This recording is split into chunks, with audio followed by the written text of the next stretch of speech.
Hey guys, welcome back to the channel. This is a story about what if Naruto is banished from Konoha and joins the Kumochunin exam. Before I start, please support for more amazing content and do consider subscribing to my channel and share this video with your friends. This is written by Tonler and link in the description and support writer. Let's start the video. Chapter 1. Banishment. Naruto's eyes slowly opened as he took in his surroundings. Stark white walls, check. Overly bright lights, check. Smell of disinfectants and sanitizers, check. Yup, he was in the one place he hated more than anything. A hospital. Slowly he worked his way to a sitting position as he rubbed his sore neck. Naruto froze when a spike of pain shot through his body, nearly causing him to double over and scream. He slowly looked down to see his chest was heavily wrapped along with his arms, legs and head. He laid back breathing slowly in hopes that he wouldn't reopen his wound. He remembered his fight with Sasuke and very narrowly beating him. Well, that was wrong actually. He didn't beat him, they tied. Neither had enough strength to move after their fight, but if Sasuke was strong enough to walk he would have escaped. Naruto let out a contented sigh knowing in the end Sasuke was back in the village. That was when the door opened and a man clad in black robes stepped in.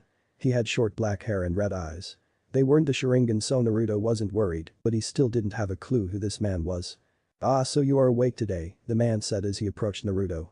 "Who are you and what do you want?" Naruto asked with a groan of pain. "Fuck, it hurts to talk. My name is Genri Kenryu and I'm a messenger for the Konoha Council," he said with his stern voice. "So what? Does the council want to see me about the mission?" Naruto asked as he barely managed to sit up. "Quite the opposite actually," Genri said as he took a small black scroll out of his robes. It was at that moment that the door opened once again and Tsunade entered. "What the hell are you doing here?" Naruto is in no condition to see anyone. Tsunade roared in anger. "I was simply doing my job. I now take my leave," the man said as he vanished via Shunshin. "Naruto, what's that scroll?" Tsunade asked, seeing Naruto face pale and the scroll dropped. His eyes slowly moved to the Hokage. "What did I do wrong?" Naruto asked. "What do you mean?" "You've done nothing wrong," Tsunade replied. Then why Naruto couldn't finish as his voice died. "Naruto, what was on that scroll?" Tsunade asked. Naruto sighed and rolled the scroll back up before he laid down, covering his eyes with his arm to hide the tears that were building up. Tsunade, now very worried, moved forward towards the boy she saw as a grandson. "The council," Naruto choked. "They've banished me," he finished, causing Tsunade to stop dead. "That's not possible. Banishment of a shinobi would require my signature and I would never sign something like that," Tsunade said as she took the scroll to read it. "One Naruto Uzumaki is hereby banished from Konohagakure no Sado until such a time that the entire council agrees that he may return. No less than 100% of the council's approval will be accepted. Until such a date is reached, Naruto Uzumaki is not to step foot within Konohagakure. The council has allowed him to remain within the land of fire if he wishes, but he may not remain in the village or within 50 miles of the village." Tsunade rolled up a scroll and crushed it in her hands. "Look Naruto, I'm going to get the bottom of this. You aren't going anywhere if I have any say in it," Tsunade said. "Look at the date on it, Bachan," Naruto said. "It's dated 2 days after Hokage Jiji's death.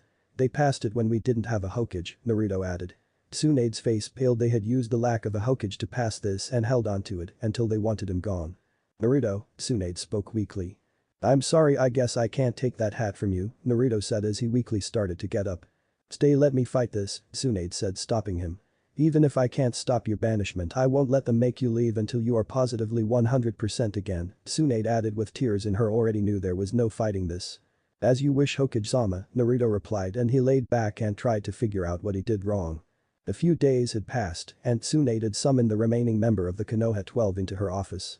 Sasuke and Naruto were still too weak to leave the hospital, while Choji and Neji had both been released shortly before this and were the last to arrive, being helped by their teammates. All of them were frozen when they saw how solemn Tsunade looked. And what shocked them most of all was the complete lack of sake bottles to be seen, meaning that she was sober. "I'll get right down to it. I asked you here to tell you something that will shock you all, but first I want to know something," Tsunade started. "What are your thoughts on Naruto Uzumaki?" "What do you mean by our thoughts?" Shikamaru asked. "What do you think of him? Is he good? Is he bad? Do you like him? Do you hate him?" Tsunade answered. "Naruto is strong and I would trust him with my life. I may not know him that well, but I have to say his nindo of never giving up and protect that which is precious to you is inspiring," spoke Neji, which shocked most seeing him speak first. "While I agree with Hyuga-san's statement, I must also add that his brash nature leads to trouble, but he seems to be very effective at fixing the trouble it brings," Shino said. "Naruto is one of my best friends. And he is also one of the few people who didn't make fun of my weight or my eating habits, Choji gave his piece. The dude's a freaking genius, Kiba said, confusing most. He was the dope in school, and yet he not only beats me, he also beats Neji and Gaara. He shows that anyone can be great if they truly put their mind to it, Kiba explained. Yosh. I consider Naruto too by one of my eternal rivals. His flames of youth never seem to dampen, Lee shouted. I don't really have anything I could say here. I hardly know him. Tenten said. Sadly I agree with Tenten, Ino said. I'm with Choji. He's one of my best friends and I would gladly throw my life down for him, knowing he would do the same for me, Shikamaru said. Naruto's been my teammate for several months and I'd have to say I agree with Neji and Shino. Now while he's not one of my best friends, I know he would jump on a paper bomb for me and I would do the same for him, Sakura said. Everyone's attention now turned to the last figure, one Hinata Hyuga, whom remained silent for the entire meeting thus far. I've admired Naruto for a very long time. He showed me that it's okay to fail, as long as you don't let that failure stop you from getting stronger. And even when everyone thinks you're weak or useless, you can prove them wrong, as long as you give it your all, Hinata said with a heavy blush. I see, Tsunade said, covered her eyes for a moment, hold back tears. Then it makes this ever harder to do, Tsunade added. What's wrong, Hokage-sama? Sakura asked. The council had a vote while Naruto and Jiraiya were searching for me. The vote passed and instead of acting on it the moment Naruto returned, they chose to wait until they deemed him to be his weakest, Tsunade explained. What was the vote about? Lee asked. As of yesterday, Tsunade pulled out a leaf hit I-8 and placed it on the desk. Naruto has been removed from active service in Konohagakure, and once he's fully healed, he will be. Tsunade stopped, unable to hold back a weak sob. What did they do? Shikamaru asked with wide eyes. They've banished him, Tsunade said as a sob broke out. She didn't care if they saw it, she couldn't hold back her tears. She loved Naruto like a son, and now he was being forced out of her life. Everyone reacted differently. Sakura completely froze, she was in such a state of shock she couldn't even cry. Shikamaru clenched his fists trying to contain his hatred for the council. Choji crushed the bag of chips he was holding and stormed out of the office. Ino remained quiet, she couldn't think of what to say. Neji surprisingly clenched his fists, clearly pissed off at the moment. Lee dropped to his knees, unable to speak. His dreams of fighting Naruto were just crushed. Tenten, like Ino, simply remained quiet, trying to process that she wouldn't see the hyper kid anymore. Shino thought he showed no emotion, was just as furious as Shikamaru and Choji. Kiba was one of the few to vocalize his rage as he screamed in rage and left the room shouting something about talking to his mother. Hinata broke down and ran from the room with tears in her eyes. Naruto stood in his apartment staring at his bed. He didn't know where he would go or what he would do now. He was fully healed and had 2 days to leave the village before Anbu would be forced to arrest him. Maybe I'll go to one of the other hidden villages, Naruto thought.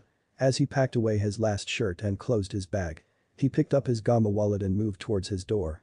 Stopping once more before he left, he decided to look into his apartment one last time before he opened his front door and came face to face with a pale-eyed girl. Hinata? Naruto asked. He was shocked when the girl suddenly hugged him and started crying. Naruto? Hinata cried as she clung to him. I don't want you to leave, she said over and over. Hinata, I really wish I could stay, but I can't, Naruto said slowly. That was when everything made sense to him. He pulled Hinata back and looked her, locking his eyes with hers. Naruto-kun. Hinata looked at him. Hinata, do you have a crush on me? Naruto asked. Hinata blushed heavily but managed to nod and not faint. What would you do if someone had a crush on you and you didn't know it? Naruto asked. I don't know, Hinata replied. Would you give them a chance since we can't be? Naruto asked. It would depend on who it is, Hinata said, unable to believe that not only was she holding her cool and not fainting, but she was also having a conversation with Naruto. Hinata, I know someone who feels the same for you as you do for me, Naruto said. Really? Hinata asked, shocked that someone could care about her that much. It's Kiba, he's head of heels for you, Hinata, Naruto said. Hey Kiba-kun? Hinata said, even more shocked now. Yeah, why do you think he hated my gut so much? I never noticed until now, but he was trying to get your attention like you're trying to get mine, Naruto explained. Kiba-kun? Hinata blushed as she looked down and thought over Naruto's words. Hinata looked up, her eyes locking with Naruto's once more. I have to go, Hinata, I hope one day I can come back, but I'm not going to have my hopes up, Naruto said as he stepped past Hinata and was gone before another word could be said. Sasuke's eyes opened as he looked around to see he was in Konoha. Why am I here? Sasuke thought as he looked to see Kakashi standing a few feet away. You're awake, Kakashi said. What happened? Sasuke asked.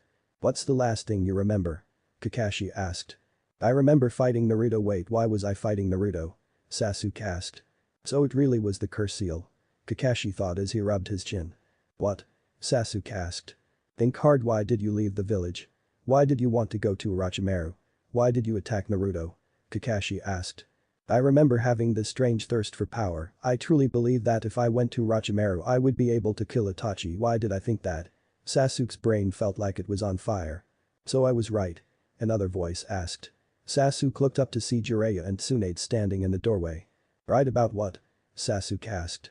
Orochimaru's curse seal eats away at the affected person's mind, slowly turning them into mindless servants to him. It washes away all your friendships, all your happy memories, all of your dreams, excluding ones of revenge or vengeance. Those turn worse, making the affected person believe that Orochimaru can give them what they want, Jiraiya explained. How can one little seal do so much? Sasuke asked. Orochimaru has poured years of work into that seal, and I've put years into a counter seal. One that blocks the seal from eating away at your mind. It's all we can do until I can learn how to rip it off you, Jiraiya explained. Now Sasuke, what can you tell me about your fight with Naruto? Tsunade said, finally taking center stage. We fought at the Valley of the End. He drew on this red chakra and Okami, he's not dead, is he? Sasuke asked. No, Naruto's alive, Tsunade replied. And Kami, he's just about the only friend I have in this village, Sasuke said. Jiraiya corrected. What? Sasuke asked. The council banished Naruto, Tsunade said. What? Why? Sasuke screamed. I wish I knew, but they did it while I was searching for Tsunade and decided to hold on to it until they wanted him gone. I guess nearly getting himself, you, Choji, Kiba, Lee, Shikamaru and Neji killed was good enough reason to enact it, Jiraiya said. So Naruto is gone? Sasuke asked. Not yet but soon, Tsunade replied. I've got to see him. I need to apologize to him for going crazy. That wasn't me, Sasuke said. Mama, Sasuke, calm down, Kakashi said, placing a hand on his shoulder. Do you think Naruto would really be able to handle you groveling to him right now? He asked. I guess not. Can I at least say goodbye? Sasuke asked. Sure you can, Tsunade said with a soft smile, hoping this wasn't so ploy. Naruto stood just outside of the gates of Konoha, his vision on the horizon. Time to find a new home, I guess, Naruto said as he took his first step. He had gone by and said goodbye to every worth saying goodbye to. The entire Konoha 11, since he wasn't a member anymore, the Ichirakus, Tsunade, Shizune, Kakashi, Konohamaru and his gang. The only person he couldn't find was Jiraiya. Stupid Iro-sensei, I can't find him when I need him, Naruto thought as he walked through the forest, trying to think of where he would go. Naruto, a voice stopped the boy dead. He turned to see a very serious Jiraiya standing by a tree. Iro-sensei, Naruto said, seeing his Chunin exam sensei. This is going to be a lot of information at once, but I'm going to tell you something that will shock you, Jiraiya said as he moved towards Naruto. What could possibly shock me more than hey thanks for saving Sasuke, now screw you and get out of our village, Naruto said. Try your lineage, Jiraiya said, causing Naruto to go silent. My parents? Naruto asked. Yes, now let's talk, Jiraiya said as he sat down leaning against a tree. Naruto quickly sat down near Jiraiya. First off, your mother, her name was Kushina Uzumaki. She was nicknamed the Red Hot Habanero. She had fiery red hair and stunning violet eyes. She was a Jonin of the Leaf and the pervious Jinchuriki of the Nine-Tailed Fox, Jiraiya explained. Kushina, such pretty name, Naruto said with a happy smile. Now your father, Jiraiya said, gaining Naruto's attention. Was Minato Namikaze the fourth Hokage. What? Naruto screamed, unable to believe him. Settle down and I'll explain, Jiraiya said, getting Naruto to sit down. Why else do you think you're the Jinchuriki? He would have used some else's child when he had one of his own. Now then, Jiraiya pulled out a few scrolls. The red scroll is from your mother. It has a letter from her, her sword, her life savings, her favorite jutsus, and a few other things. The yellow scroll is your father's. Like Kushina's, it has his life savings, favorite jutsus, and his tri-pronged kunai. Jiraiya handed Naruto the two scrolls. Why are you giving me these? Naruto asked. Well, you were supposed to get these once you turned 16, but since you were banished I decided that you deserve these now, Jiraiya replied. Thank you, Jiraiya, Naruto said as he put the scrolls into his bag. One more thing, this is a little gift from me, Jiraiya said, handing Naruto a green scroll. What is it? Naruto asked. Well, you see, your parents' life-saving weren't very much since they had just bought a house and full furnished it just before their deaths. They maybe had 3,000 between them, Jiraiya explained. You're losing me here, Naruto said. That is just over 500,000 ryo, Jiraiya said. Naruto said nothing and simply let his mouth go slack as he heard how much it was. WWHY? Naruto asked. Call it 14 years of payback for lack of presents and whatnot. After all, I was supposed to be your godfather, Jiraiya replied. I can't, that's just way too much, Naruto said. Nonsense, use it to build a life wherever you want, Jiraiya said as he stood and cracked his back. Oh, and two little gifts, one, the toads are still with you and they are royally pissed off with Konoha for this, by the way. The other thing is your shadow clones, Jiraiya started. Wait, why are the toads mad? Naruto asked. They don't like that you got banished for no good reason and have decided that they are no longer affiliated with Konoha. Other than me, no Konoha shinobi will ever be allowed to summon toads again, excluding someone that is naturally affiliated with them, Jiraiya explained. They did that for me? Naruto asked. Naruto Gamabunta may be grumpy, but he doesn't help someone unless he holds them in the highest respects. The fact that you had Gamakichi backing you had nothing to do with it. He would have fought with you against Gaara either way. He's just lazy, Jiraiya said. And what about my shadow clones now? Naruto asked. Yes, as I was saying. Everything a shadow clone learns you will remember. An example is if you used shadow clones to help you learn the Rasengan. Every attempt they would have made you would have remembered and would have been able to add to your learning curve, Jiraiya explained. Why didn't you tell me that when I was trying to learn the Rasengan? Naruto asked. I wanted you to learn it the hard way. That way you'd have proper respect for an A-rank ninjutsu, Jiraiya replied, getting Naruto to nod. Okay, I understand, Naruto gave a sigh. Is there anything else? I really should be heading out, Naruto added. Nothing other than try to stay away from Iwa. I'm not sure if they would kill you or not. They might hate you just because of who your father is, Jiraiya said. I understand, maybe I'll see you around, Jiraiya, Naruto said as the two shook hands and parted ways. Jiraiya started back towards the village while Naruto started his aimless wandering. Tsunade sat behind her desk ignoring her paperwork as she started and an untouched bottle of sake. She hadn't had a drop since she read Naruto's banishment scroll. She grabbed the bottle, then threw it with all her might at the wall, shattering it. I swear, Naruto, I will find a way to bring you home, Tsunade said as she clenched her fist so tightly that her hand started to bleed. Naruto stood in a small shop looking over a new set of clothes. He was seriously considering tossing out his old orange jumpsuit. Sure, he loved the color, but now it didn't seem like it fit him anymore. He needed a new look for his new life. Find anything you like? The shopkeeper asked. I was kind of looking at this Hakama, but that seems a little dumb since I'm heading pretty far north, Naruto said. Nonsense, it may not seem it at first glance, but a Hakama is made thicker than normal cloths, so it can take harsher climates, the shopkeeper replied. How much for it? Naruto asked, expecting a large number. I could do 150 ryo, since it doesn't seem to sell well, the shopkeeper said. I'll take it. Naruto shouted. He'd never heard of such a cheap set of clothes before. Now clad in a midnight black hakama, shin-high combat boots, a bright orange sash, a dark crimson kozode with hood and a mask attached, and a pair of heavy gloves, Naruto was ready to go to Kumohagakure. He wasn't sure what it was, but he felt like something was pulling him there. He left the small village following his gut feeling rather than a compass. As he started to venture further north, he was forced to pull the hood and mask up to save him from the cold winds. Odd, how long does it take to get to Kumohagakure? I've been walking for over a week and a half, Naruto complained out loud as he walked. Sighing heavily, he just continued to walk following his gut feeling. Back in Konohagakure. Sasuke stood in front of the rest of the Konoha 11 as he took a slow breath. Okay, I'm not going to stand here and ask you to forgive me. I don't deserve your forgiveness, not yet. I still need to earn that. All I am going to ask is that you give me that chance. To prove that I am worth forgiving, that you can put your trust in me. I know none of you like me because of what I did, but all I'm asking for is the chance to show that that wasn't me, Sasuke said as he looked at the group. I will give you a chance solely because that's what Naruto would have done, Lee said. Lee is right, it is what Naruto would do, and in his memory I will do the same, Shikamaru added, getting most of the others to nod in agreement. You'd better show your worth at Sasuke, Kiba said with a sneer. I will also. I've been given access to my clan's training grounds once more, and I would like to open them to your use as well. No matter the time or day, you are all welcome in the Uchiha compound, Sasuke said, giving a light bow. Most of the group was surprised by this new Sasuke. He seemed to have adopted Naruto's view and was doing everything he could to show he was loyal to the Hidden Leaf. In the 2 weeks Naruto had been gone, most of the civilians were partying in praise that the demon boy was gone, while the shinobi felt a void having lost one of the most promising shinobi. Tsunade fought against the council every day trying to get him back. While a small portion of the shinobi council would vote with her, the entire civilian council always voted no. This is getting redundant, Lady Hokage, Danzo said before he took a breath.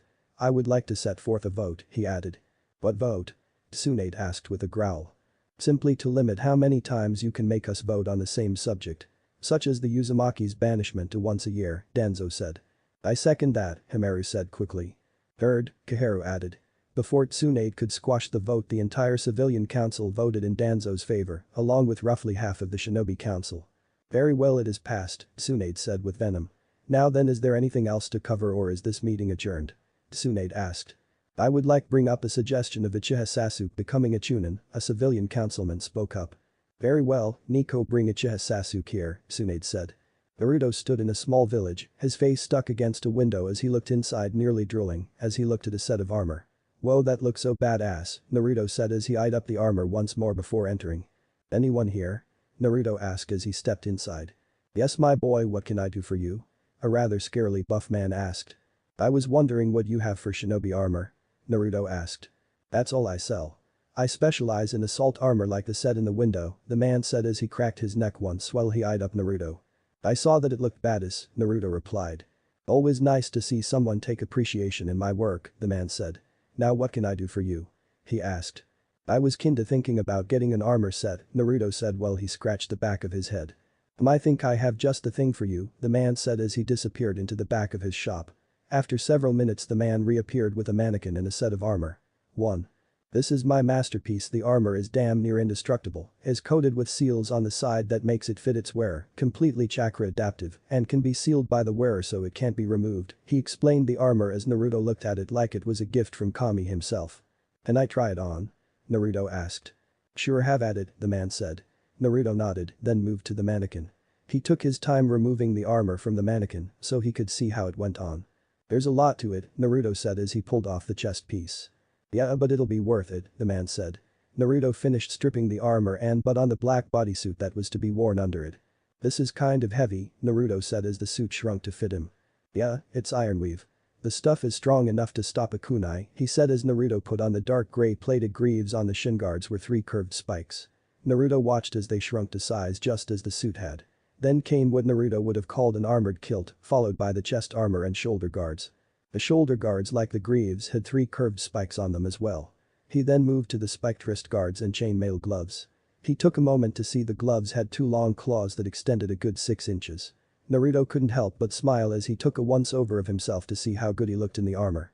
The helm reminded him of the Sandame's battle helm that he had seen only once before.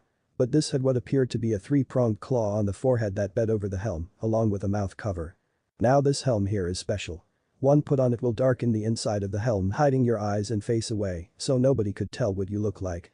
On top of that there is a seal over the mouth cover that distorts your voice, and finally once it darkens so your face is hidden, it will make your eyes glow red just to give it an evil vibe, the man explained. That is so bad ass. Naruto shouted as he took the helm and put it on. Damn kid, I think this armor set was made for you, the man said as he looked Naruto over. Yeah, now the big question, Naruto looked to the man, the red eyes locked on him. 500,000, the man said. Holy mother. I can't afford that, Naruto said. Well, that was a lie, he could, but he wanted to save that money. I just fucking with you kid. It's only 50,000, it's awesome armor, but nobody seems to want it and for the life of me, I can't make a second set without getting that one dude back to help me with the seals again, but I'm rambling, you want the armor or not? The man asked. Hell yeah, I want it. Naruto said as he grabbed his bag and pulled out his Gamma wallet that looked like it was about to burst. Dude, you are freaking loaded. The man said as Naruto counted out the amount. It was a gift from my godfather, Naruto said as he handed over the stack of Ryo. 2. Enjoy the armor and tell people you got it here, the man said as Naruto pulled off the helm, gloves and shoulders. Thanks, I gotta study up on some sealing so I can put these into the armor for storage, Naruto said as he looked at the armor. That's what this is for, the man said as he poked a seal that sat on his right side just above the armored kilt. You seriously thought of everything, Naruto said as he pulsed a little charka and sealed away the helm, gloves and shoulder guards. Once those were sealed away, they put his black hakama and crimson kozote back on, effectively hiding away his armor. I have my moments, the man said. Naruto gave a nod and left, focused more on trying out his new armor. He was just about to leave when a weapon caught his eyes.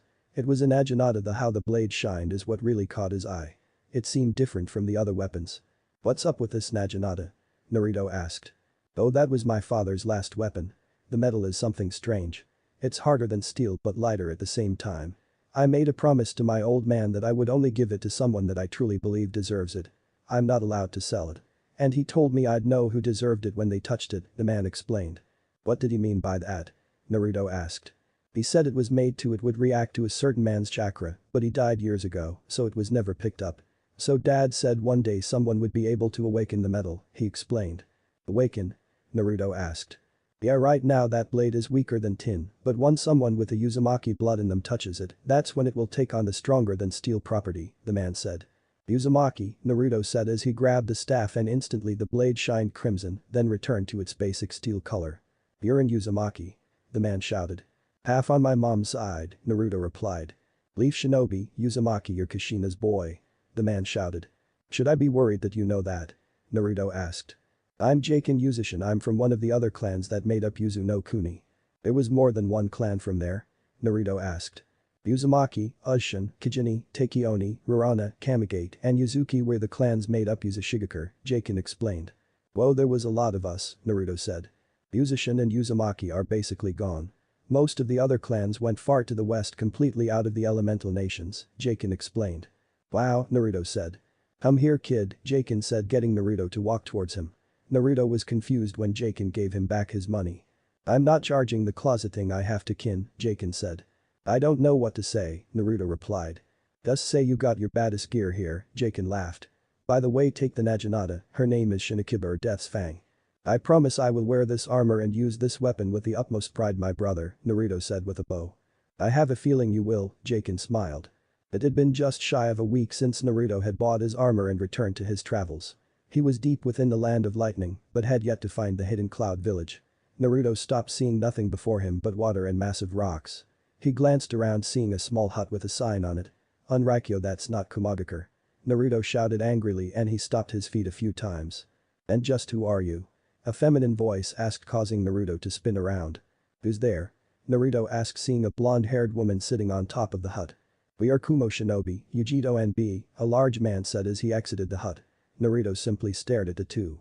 The woman was stunningly beautiful with long blonde hair and just as stunning dark eyes. She was slightly pale and wore a black and purple short-sleeved blouse with black pants. The man honestly scared him a little. He wore a pair of dark pants and a standard Kumohagakure Jonin vest with one shoulder strap and a white hit I-8. He also had 7 swords adorning his back and the kanji for iron on his shoulder in blue.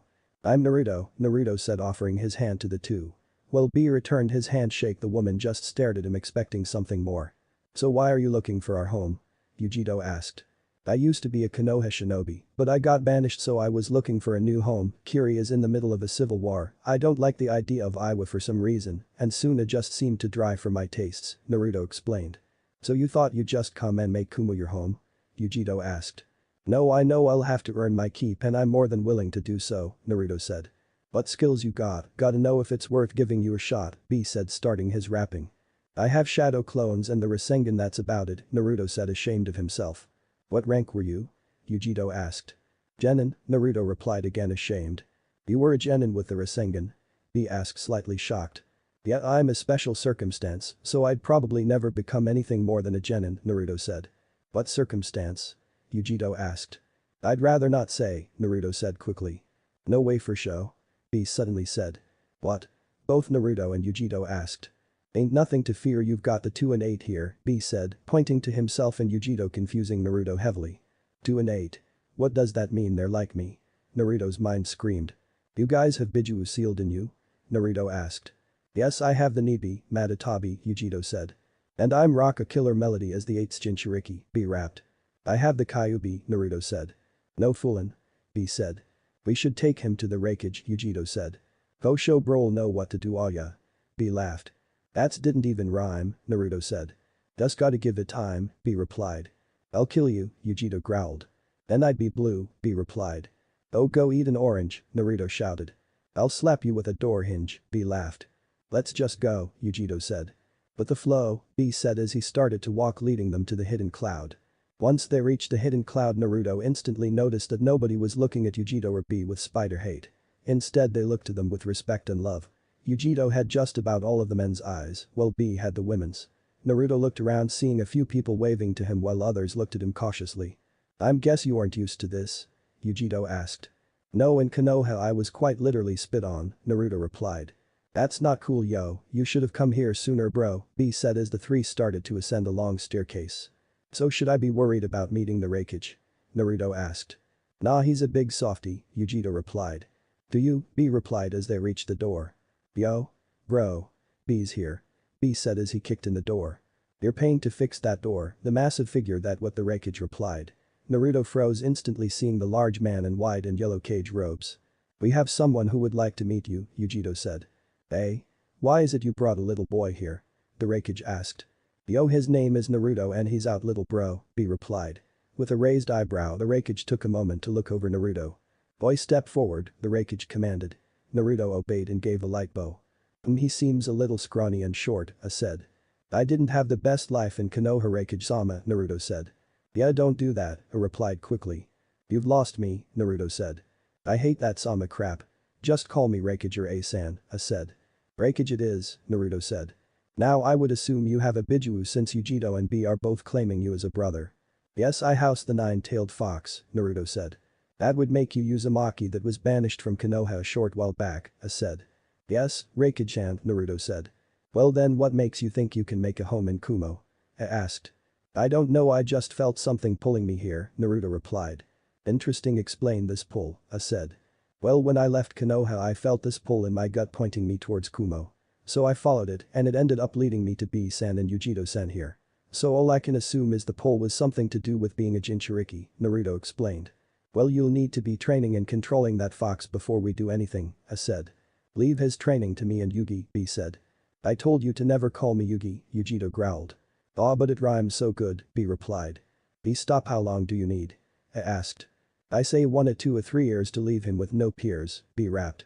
"Before you do that," I stood and walked around his desk to tower over the young Uzumaki. "Uzumaki Naruto. Do you swear undying loyalty and fealty to Kumohagakure'S? To always place the village's needs before your own?" "I can't swear something like that," Naruto said. "My friends, no matter the nation, come first, as would any family I might have one day," Naruto added. To Naruto's surprise, A burst out into laughter, as did Yujito and B. "Oh my boy, that was the perfect answer. I hate having blindly faithful shinobi," I still laughed. "Welcome to Kumohagakure, kid," I added before he handed Naruto a Kumo headband with a white cloth.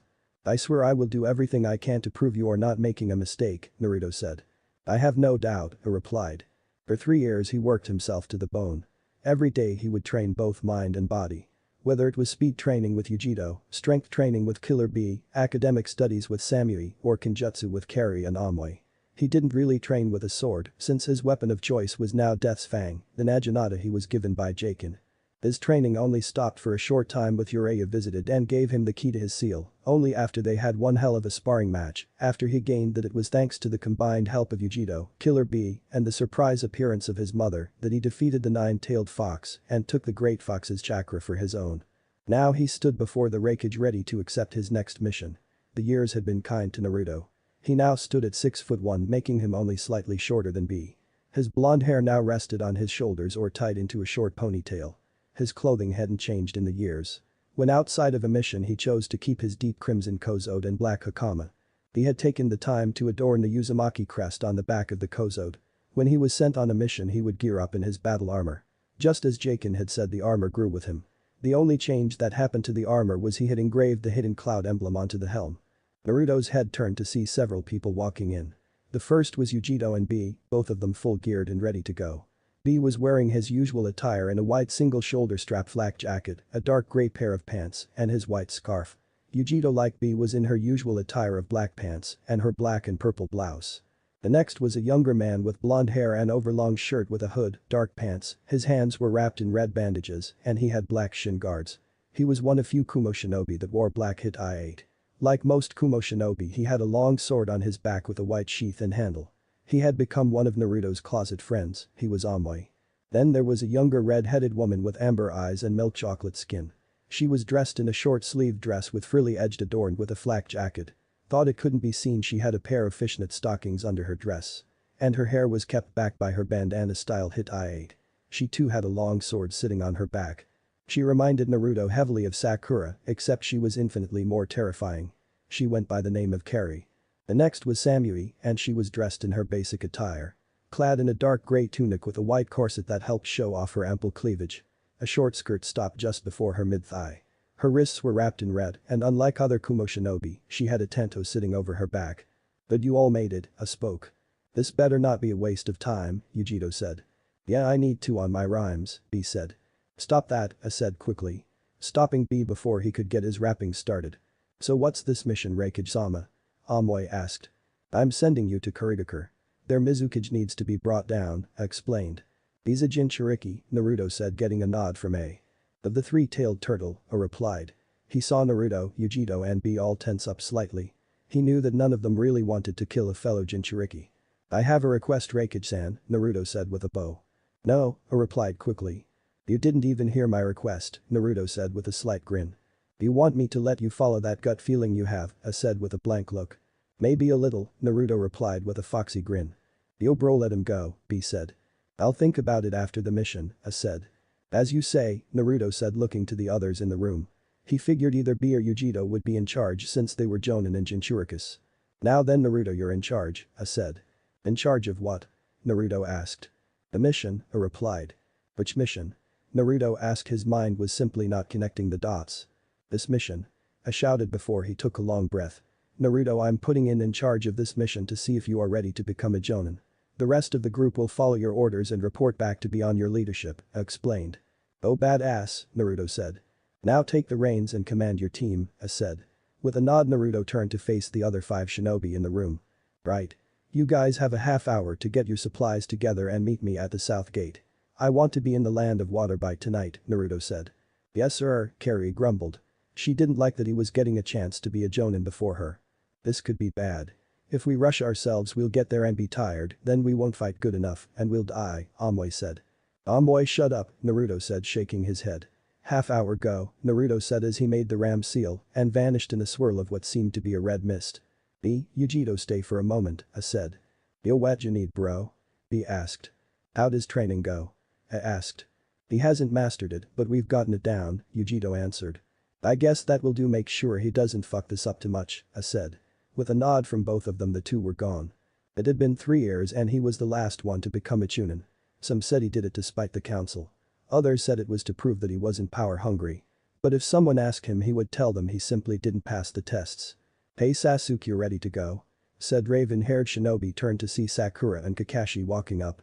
Yes I am, but why are we stepping out of the way to help Kiri?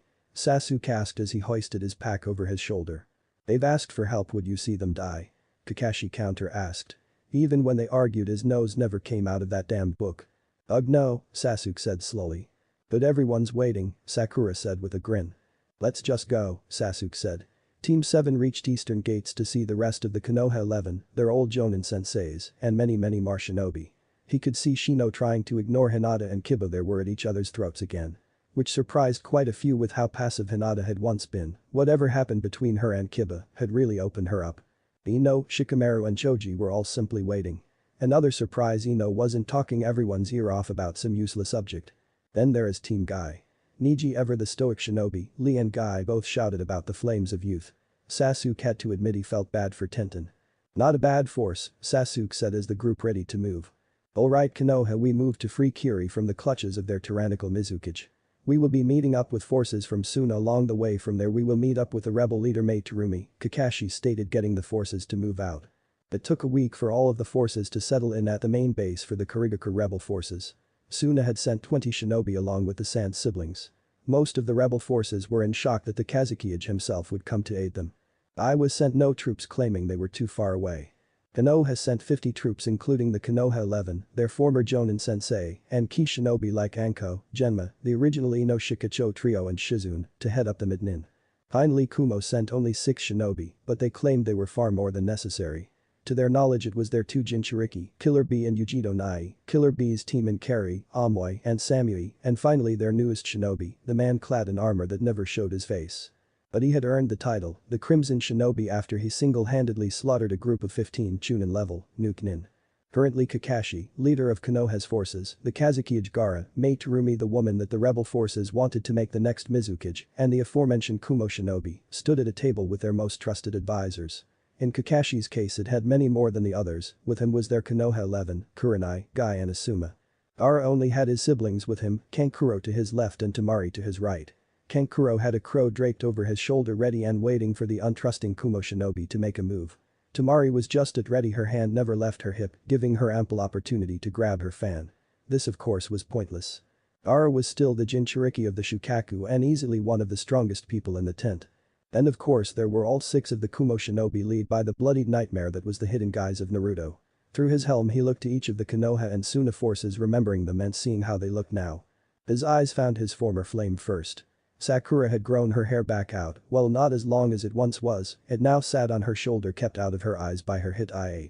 She wore a red shirt with black shorts and a pink apron. To him she had hardly changed, but he could tell she was immensely different from how she used to be. Now she was a force to be reckoned with, and he could tell with how she carried herself. His eyes next found his other ex-teammate. Sasuke stood stoically clad in black pants, a grey shirt, and black sandals. His hair was also longer and had lost some of its duck-like appearance. What annoyed him the most was that his eyes were locked on him. He obviously didn't trust the Kumo shinobi. Naruto's red eye moved to the next person, was the woman that had confessed a desire to be with him the day he left. Her eyes were on the map rather than the other shinobi. Hinata now wore a pair of blue pants and an open purple and blue hoodie. Her chest caught Naruto's eyes, it was only covered by a black shirt. "So that's my plan," Mei said. "Should I was not paying attention," Naruto thought as he looked to the field. "I wouldn't suggest putting two Jinchuriki together," Gaara spoke. "I would be better to focus one per gate," he added. Naruto turned and looked at Samui, then nodded to the table. Samui nodded back and took a step forward. "I have a plan if you wouldn't mind hearing it," Samui said. "By all means," Mei said. "See, the northern gate has the most land behind it. So I think it would be best to send Suna in that way. Gaara can use in Biju State and not have to worry about any massive pools of water. While the western gate is actually a dock, so B's Biju State would be best since it's part octopus, he can swim very quick. Then eastern gate has the biggest opening before it, that would mean the fastest shinobi need to go this way. So Yujito State would be perfect," Samui explained. "And what of the southern gate?" Sasuke asked. "That's what he's for," Samui pointed to the ironclad Naruto. With a slight nod, Naruto acknowledged her plan. "What forces will go with him?" Gaara asked.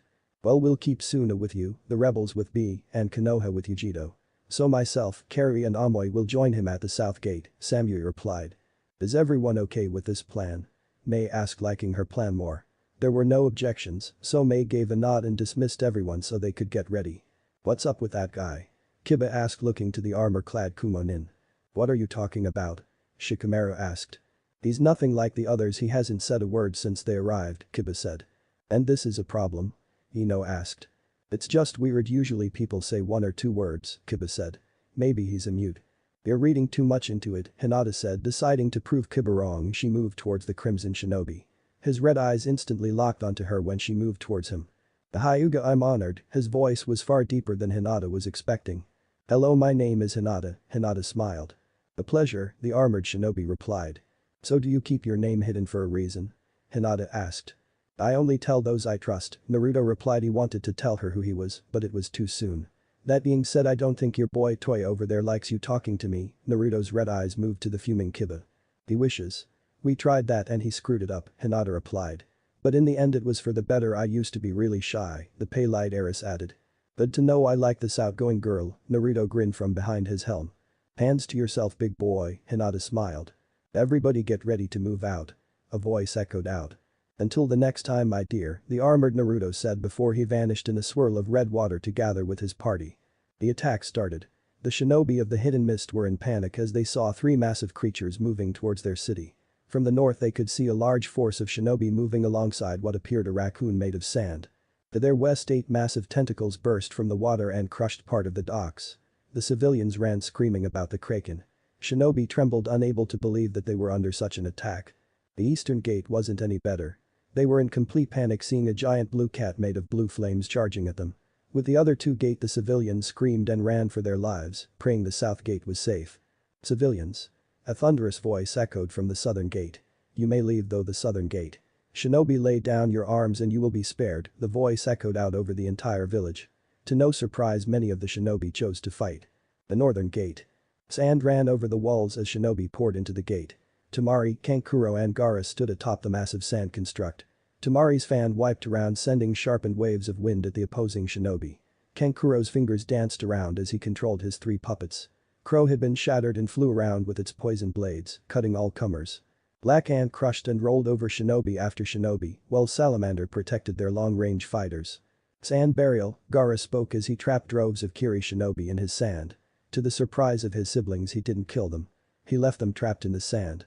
"This is Suna, north gate is secure," Temari called into a calm line. "The western gate." 8 massive tentacles smashed and crushed, making paths for the rebel forces to burst forth. May lead the charge, spewing waves of lava at the defending forces. "Our in fear, the 8 tails in here." B's voice thundered. May smiled as his thunder voice still did make his rap sound any better. It took them little time to lock down the western side of the village, thanks to May Oten and B's Biju state. The enemy forces quickly surrendered. "New Kiri has taken the western gate," May spoke over her comm. "The eastern gate." A massive cat cloaked in flames smashed through the eastern gate, followed by the Konoha forces. The cat's claws raked across the ground, leaving deep gouges and bodies of shinobi. Several spinning pillars shot past her as members of the Inyazuka clan launched their attack. The sound of chirping echoed out as Kakashi and Sasuke came in with Chidori's charged. Like the spinning pillars, several large balls of flesh rolled past. The Akamichi clan members joined in the assault. "Secure the gates. Watch out for civilians," Kakashi called out as the shinobi were pushed back with little difficulties. "Konoha forces here, East Gate is ours," Sakura said as she and the other Mednin entered. The southern gate. 4 figures stood at the gate. One stood in front of the others. The armored shinobi of the hidden cloud. He held his naginata in his hand and looked over his shoulder to his friends. "Let's go wild," the deepened voice said as he shot into the village, cutting down any shinboi foolish enough to attack. Samui, Amoy, and Kari followed him in their swords, and Tanto all drawn and ready to strike. Amoy and Kari took to the alleyways checking for hiding forces. Samui followed Naruto through the village watching his back. Naruto's naginata cut through 3 men with little difficulty thanks to his wind chakra enhancing its sharpness. His armor became stained in their blood, making him the truest form of his title. The Crimson Shinobi, the gray of his arm dyed red from his enemy's blood. Naruto narrowly leapt back as a massive hand crashed into the ground in front of him. He looked to see a gigantic turtle before him. "I should be honored that the Mizukage comes after me rather than one of the others," Naruto grinned under his helm. "Mizukage? The Mizukage is defending the south gate," Samui called into her comm. "I know what you are," the deep voice of the great turtle replied. "Then there's no hiding it," Naruto said. The blood boiled off his armor as it became golden. The mixture of his 9 tails cloak mixed with his armor was truly immaculate. "I'll crush you," the turtle shouted as he lashed out. Naruto sidestepped the much slower beast and lashed out with his naginata slicing up the turtle's side. The blade cut through flesh and hardened shell like butter. An echoing shout of pain rolled out as the turtle collapsed and the form started to shrink. Naruto grinned as the turtle disappeared and a wounded Mizukage stood in its stead, his side gushing blood. "I didn't think the 9 would be so much stronger," the young-looking Mizukage spoke. "Now you've learned." Naruto took a step forward before a set of golden chains came flying out of the darkness and grabbed the Mizukage. "What is this?" The Mizukage screamed as May and a young red-haired girl walked forward. "Kurumi, what are you doing?" Naruto asked. May looked solemnly, her eye filled with pain as the chains started to pull at Yagura, but his body remained. Naruto's eyes widened as he saw what was happening. The golden chains were pulling the 3 tails out of him. Yagura dropped to his knee as the power was pulled out of him. He could hardly move, much less prevent this from happening. "I wish it didn't have to be like this, but Kiri must keep its beast," May said as the red-haired girl grabbed the chain and yanked, fully pulling the beast from the Mizukage. "You're releasing the beast," Samui shouted. "No, he will be sealed," the red-haired girl said as the beast started to move towards here. "How?" Naruto asked. "An Uzumaki sealing technique," May said. "With the use of her chakra chains, young Karen here has chosen to become the Jinchuriki of the 3 tails," May added. "You don't like it, deal with it." "She chose this life?" Naruto asked. "Yes, I was ready to simply kill him and let the beast reform in the vast waters of the lands of water," May said as they watched a weakened beast be sucked into Karen's body. Once the beast was completely absorbed, a chain link seal appeared on Karen's stomach, signifying the beat's successful sealing. Naruto looked at the girl then gave a sigh. "Then she must be trained to control the beast," Naruto said. "And what would you know of controlling a beast?" Karen asked. "Plenty," Naruto said as he removed his helm, showing his face. His blue eyes locked on Karen as he walked forward. "You're one too," Karen said. "Of the 9, Naruto said. "And Naruto turned to see Hinata and most of the Konoha 11, the Sand siblings and his fellow Kumo Jinchuriki. "In a while, eh?" Naruto looked to the Konoha shinobi. "Naruto, is it really you?" Hinata asked. "Yeah, I'm with Kumo now," Naruto said. "Let's finish up here. I think there's a lot we have to talk about now," May said as she looked down at the fallen body of the ex-Mizukage. "Is he dead?" Sakura asked. "His beast was pulled out of him, he's dead," May replied. "Kurigakure is ours." The rebel forces cheered. Naruto could tell one hell of a backlash was bound to happen now that his identity was known. He mentally yelled at himself for taking off his helm. The Konoha 11, the Sand siblings, part of the Kiri rebel forces, and his fellow Kumo shinobi, stood before Naruto, who now wore his crimson kozode and black hakama once more. Gaara was the first to step forward. He seemed to be slightly hurt by Naruto. "Why didn't you come to Suna?" Gaara asked. "I was originally going to, but I felt a pull, that's the best I could call it. A pull or maybe a need to come to Kumo," Naruto explained. Gaara seemed to accept the answer, then stepped back. "Naruto, I was given an order if I happen to see you," Kakashi said, stepping forward. "I do not heed the call of the Konoha Council anymore," Naruto said with venom. He still loved his first home, but simply mentioning the council that banished filled him with rage. "The council is demanding your return," Kakashi said. "Are they?" Naruto asked. He almost wanted to laugh. "I don't know who made them change their minds or why, but they want you back," Kakashi said. "Sorry," Naruto shook his head. "I am sworn to Kumo now, even if I wasn't, I'm never returning to Konoha." Naruto then turned his eye to Karen, whom stood behind Mei. "She said you used an Uzumaki sealing technique." Naruto took a step towards the red-haired girl. "Yeah, what of it?" Karen asked. "Are you one?" Naruto asked. "Yes. Karen Uzumaki," Karen replied, still not understanding. "Then we are kin." Naruto offered a hand to the girl. "Excuse me?" Karen asked. "Naruto Uzumaki at your service, my kinsman," Naruto said with a bow. Even B and the others were slightly taken back by this act. "Okay, yeah, how do I react to that?" Karen asked. "I'm just messing with you. It's nice to know that there are other Uzumaki out there," Naruto said as he pulled the girl into his arm, hugging her. "Okay, this is a little better, but I still don't know what to do," Karen said with a light chuckle. "Dude, Naruto, what the hell happened?" Kiba asked suddenly. "I would assume you mean the whole Crimson Shinobi title?" Naruto asked. "Yeah, that," Kiba said. He still couldn't believe that Naruto was some kind of butcher now. "I was shown the cruelty of this world when I was exiled.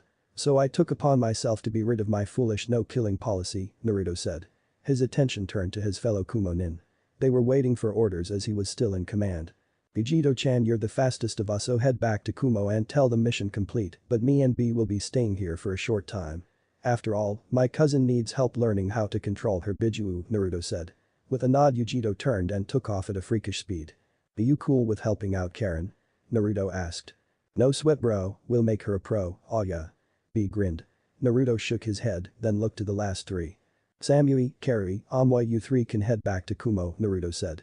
The three paused for a moment before Amoy turned and walked away. Kari followed after a moment, but Samui stayed. "You really think Raikage-sama will be okay with you staying here?" Samui asked. "Probably not, but I won't abandon kin," Naruto said as he turned to Karen, but after a moment he looked to Gaara. "Do you think we could help Gaara out too?" Naruto asked. "He's got a weak-ass seal, bro," B said, stopping his raps for a moment. He rubbed his jaw before he leaned down and whispered into Naruto's ear. "Yeah, he could help a lot," Naruto said as he bit his thumb and slammed his hand down, summoning a frog. "Hey Naruto, what's up?" A large orange frog asked. "I need the pervy sage, Gamakichi," Naruto said. Gamakichi looked to see Gaara. "Do you want to help the crazy bastard that tried to kill you?" Gamakichi asked. "He's a brother," Naruto said with a stern look. "Gotcha, I'll get the perv," Gamakichi said as he vanished. "Are we done here?" Naruto asked. "Dude, I'm pretty sure we all got questions for you," Kiba said. Naruto sighed, then smiled. "Sure, let's grab some food and catch up. Been a while since I've seen any of you," Naruto said as he led the group out of the tent. Most of the Konoha 11 had talked to Naruto and gotten their closure.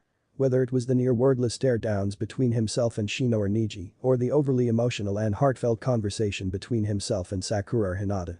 Currently Naruto stood looking at his one-time best friend Sasuke. He was surprised how much Sasuke had changed. He had taken on Naruto's old view and tried his best to see the good in everyone. Well, almost everyone. He still wanted to kill Itachi. "How is it in Kumo?" Sasuke asked. "Good. The villagers were a little hesitant of me at first, but that was actually because I was a foreigner, not a Jinchuriki," Naruto replied. "How have you been?" "I'm surviving curse seal burns once in a while, but other than that I've held off the need to use it," Sasuke replied. "Hervey Sage said he's almost done with a removal jutsu, so maybe you won't have to much longer," Naruto said. "Well, I have to get going. It was good to see you again, Naruto," Sasuke said as he offered his hand to Naruto. With a grin, Naruto grabbed his hand and forced him into a hug. "I do miss you guys, remember that," Naruto said before the two separated and Sasuke left to meet up with the rest of the Konoha forces. A few days had passed and Naruto stood before both Karen and Gaara as that sat with their eyes closed and meditated. He thought it was a little early for Karen to be trying this, but B assured him there wasn't really a bad time. B was currently sitting in front of Gaara helping him subdue his beast. It was thanks to Jiraiya coming at Naruto's request that they were able to do this. The aged sage was standing behind them waiting for Gaara to win over so he could strengthen his seal without worry of the beast lashing out. But in Gaara's mindscape, all that could be seen was a massive desert of black sand. Gaara could tell what it was. It was the Shukaku's true sand. Sand as black as the Bijuu's heart. He could hear a low grumble behind him. He slowly turned to see a hardly changed Shukaku growling at him. Gaara was slightly worried his sand wouldn't be much help here. Gaara took one more breath before he tore the seal away and jumped back. Freedom! Shukaku shouted before he was smashed in the face by Gaara's sand. Sand chains, Gaara spoke as chains rose out of the sand and shackled the great raccoon. Shukaku roared and shattered the chains. "You think I'll just let you use my sand on me?" Shukaku roared. This was what Gaara was worried about. He didn't really have any jutsus other than his sand. "I will take control of you," Gaara spoke as he rose his hands forcing the sand to obey him. Shukaku's roared as he tried to lash out but was subdued by his own black sand. "No. This can't be." Shukaku screamed as he felt his strength being sapped away. "I won't go quietly." He screamed again as the black sand forced him down and Gaara grabbed onto his tail to being the chakra removal process. Shukaku's eyes widened as he saw several octopod appendages move and aiding Gaara in the removal of his chakra. The great raccoon roared again forcing some of the black sand off him. Gaara's eyes widened when he felt his chakra being stolen instead. "He's too strong," Gaara dropped to his knees unable to take the strain. "Gaara!" A voice screamed out. Gaara looked around unable to find the owner of the voice. But he could tell it was familiar. The Shukaku had just about stolen all his chakra when a colossal hand appeared knocked the raccoon away. Gaara looked to see a woman made of golden sand standing behind him with a smile on her face. "I swore that I would always protect you, my son," the woman said as the black sand around Gaara slowly turned gold. "Mother?" Gaara looked at the woman with wide eyes. He couldn't believe what he was seeing. It was just like Naruto said has happened. He was on the brink of losing and his mother appeared. Gaara had hoped that the same would happen and Kami granted it. "My son, my precious son, we don't have much time," Kurura said as she stood beside her son. Gaara smiled and stood ready to take control. "I won't lose." The Shukaku roared only to be smashed by the golden sand again. "Now Gaara, take his chakra," Kurura said. Gaara heeded the words and started to pull away the raccoon's chakra. This time despite shouting and yelling the Shukaku could do nothing to prevent his chakra from being taken away. Gaara stole away his chakra with one foul swoop. "I did it," Gaara said. Kurura smiled, then looked to Shukaku as it rose weakly before he could act, though a massive cage fell onto the Bijuu. "No. I won't be caged again." Shukaku roared as the cage sealed around him and trapped him. "Your seal has been greatly strengthened. Now you have his chakra and your peace of mind," Kurura said with a smile.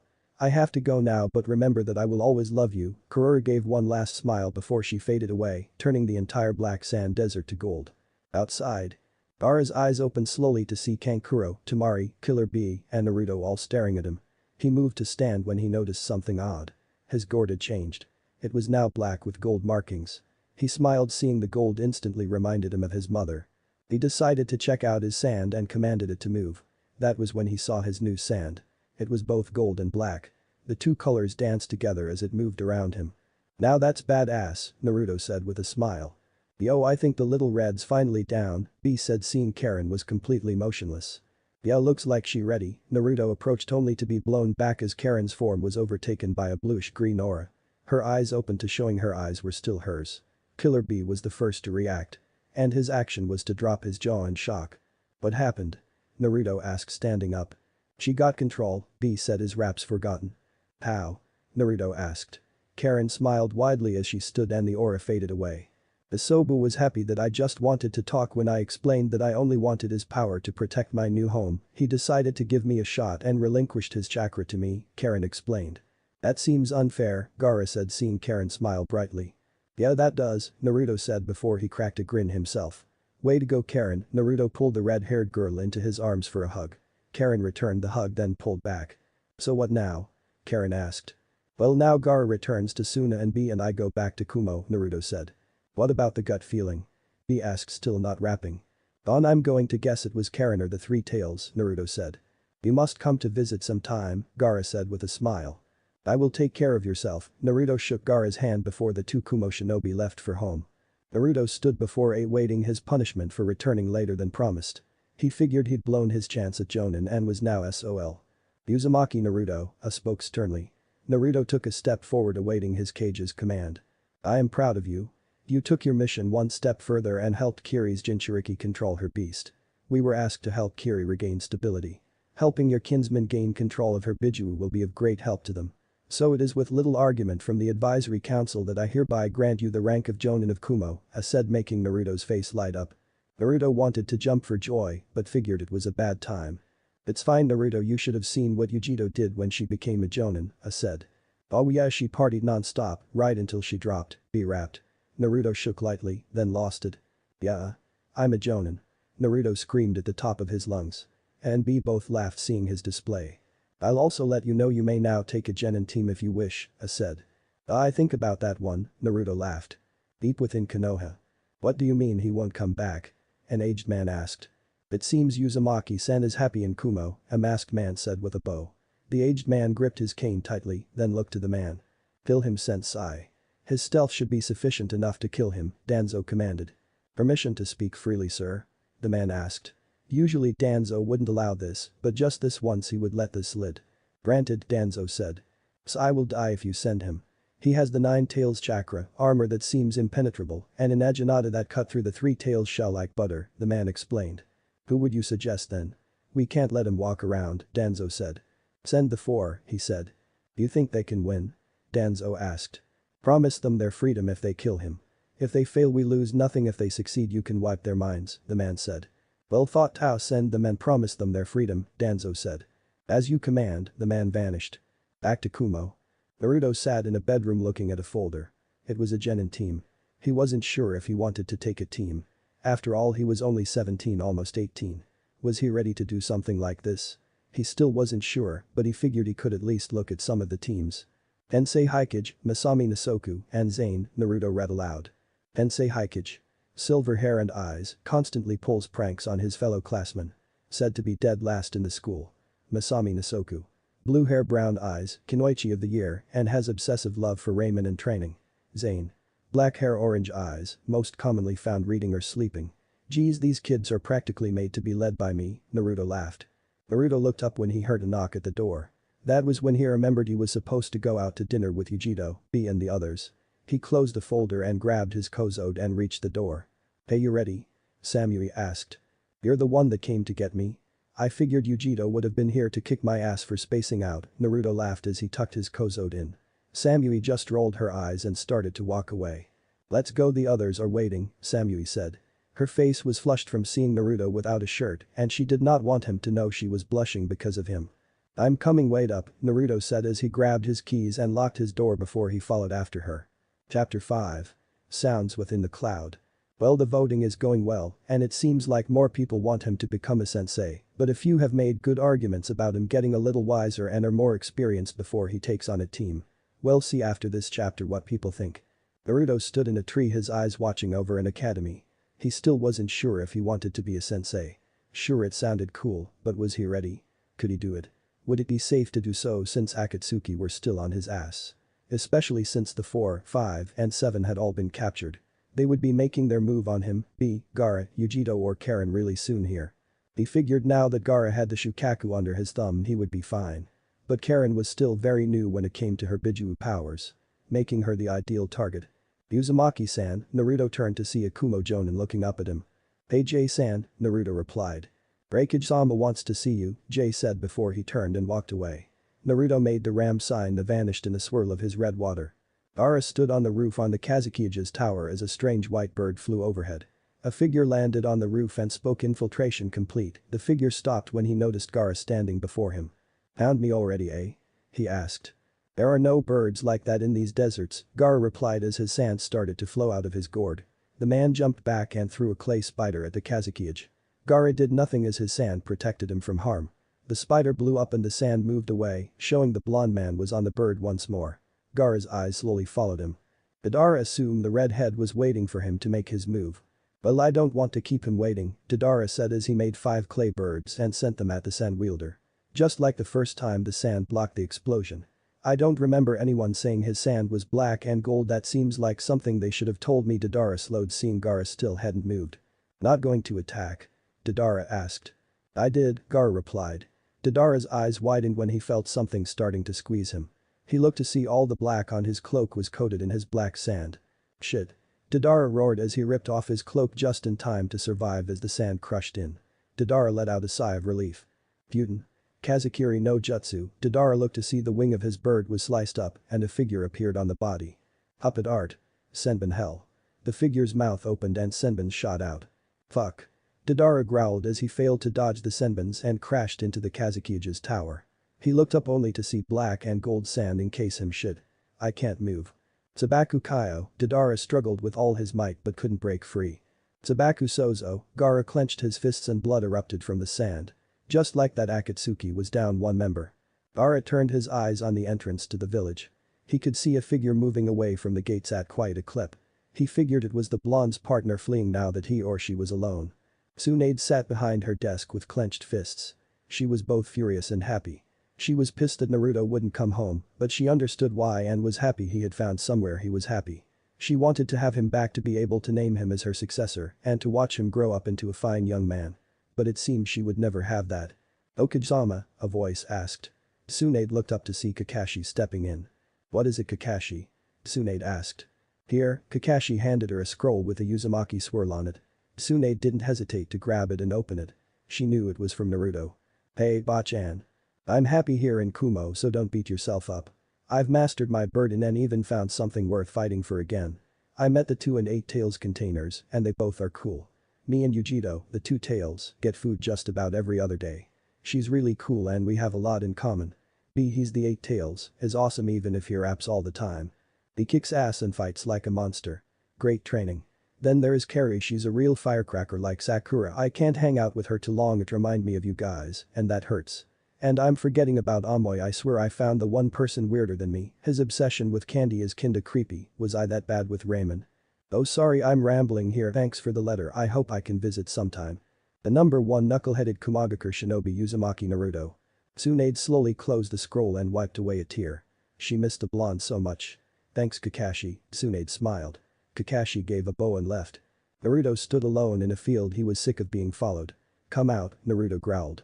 As commanded, 4 figures shot out of the trees and surrounded him. Uzumaki Naruto, the first spoke. You 4, eh? I thought you guys were dead, Naruto said as he looked at the sound 4. Danzo found us on the brink and brought us back, Kidomaru said. Naruto took a second to look over the 4. They all look almost exactly the same as they did all those years ago. Only now they all wore black pants with black undershirts and white shits with a demonic version of the Konoha leaf. You're aware that I'll kill all 4 of you like nothing, right? Naruto asked. I think not, they said in unison, and they all did the last thing Naruto ever thought would happen. Teia's eyes became Sharingans, Kidomaru's eyes became Byakugans, Jirobo's right arm grew, and Seiken summoned a wolf. The jutsus, Akamichi clan jutsus, and a summoning jutsus, this is just wrong, Naruto said as he watched Teiya and Kidomaru jump back taking their position at range, while Jirobo and Seiken charged in. Naruto rather skillfully dodged the 2, but knew he was at a partial disadvantage. He didn't have his armor on, nor did he have his shinikiba. All he had was his fists, 2 kunai and a small spool of ninja wire.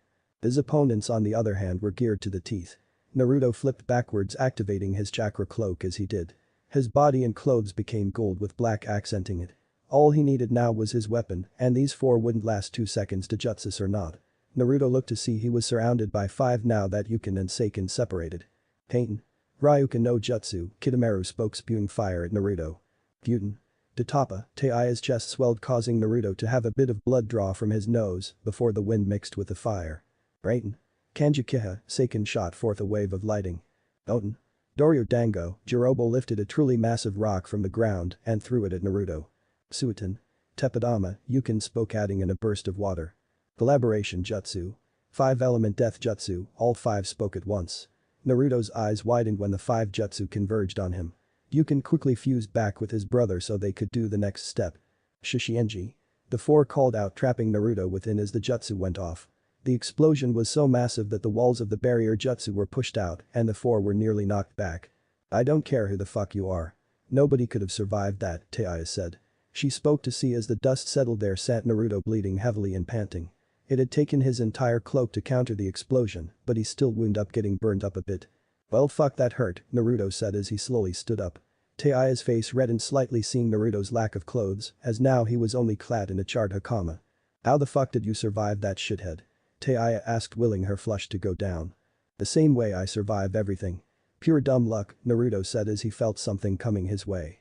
Well, we'll just have to crush you again, Jirobo said as the barrier came down. Naruto looked at the four. He was not only lacking his armor and weapon, but now he was injured. Just great. I'm hungry, Jirobo said. Get some fatty, Naruto smirked. Rage flashed into Jirobo's eyes and he charged forward. Jirobo, you dumbus. Taiyo yelled. Naruto sidestepped his wild grab and hooked him into a headlock. One down, Naruto said as he gave a jerk and Jirobo's body went limp. Dropping the orange-haired man, Naruto turned his attention to the other three. So who? Naruto narrowly dodged an arrow that was aimed right between his eyes. Close, Kidomaru grinned. Naruto kept his eyes peeled on Kidomaru. That was when he heard a low growl. Spinning around he saw the wolf that Seiken had summoned. Shit. Naruto shouted as the wolf lunged and sunk its teeth into his shoulder. With a scream of pain, Naruto grabbed the wolf and crushed its neck, forcing it to disperse. Naruto jerked forward and hit the ground as an arrow pierced straight through his good shoulder. Slowly working his way up again, Naruto grabbed the arrow and pulled it out with a loud groan. You can't take another one, Kidomaru laughed as he notched another arrow. Neither can you. Naruto shouted as he spun and threw the arrow with all his might. Shy was all Kidomaru was able to say before the arrow stuck into his eye and dropped him. Taiya pulled out her flute and ready to play. No music thanks, Naruto said as he shot towards Taiya. No choice, she smiled before Naruto vanished. What? Taiya looked around. Behind you. Seiken screamed, trying to get her attention. Taiya turned around and sure enough there was Naruto. Before she could react he stole away her flute and crushed it. Takra's back, Naruto smiled as his golden form overtook him once more. He clenched his fist, smashed the former sound Kunoichi in the face, knocking her out. Fuck this, Seiken said as he turned and froze. He wanted to run, but now he was doomed. He got to watch as a pair of elongated claws sunk into his heart and removed it from his chest. The other set shot forward and sunk into Yukin's head, killing him as well. Yujito-chan.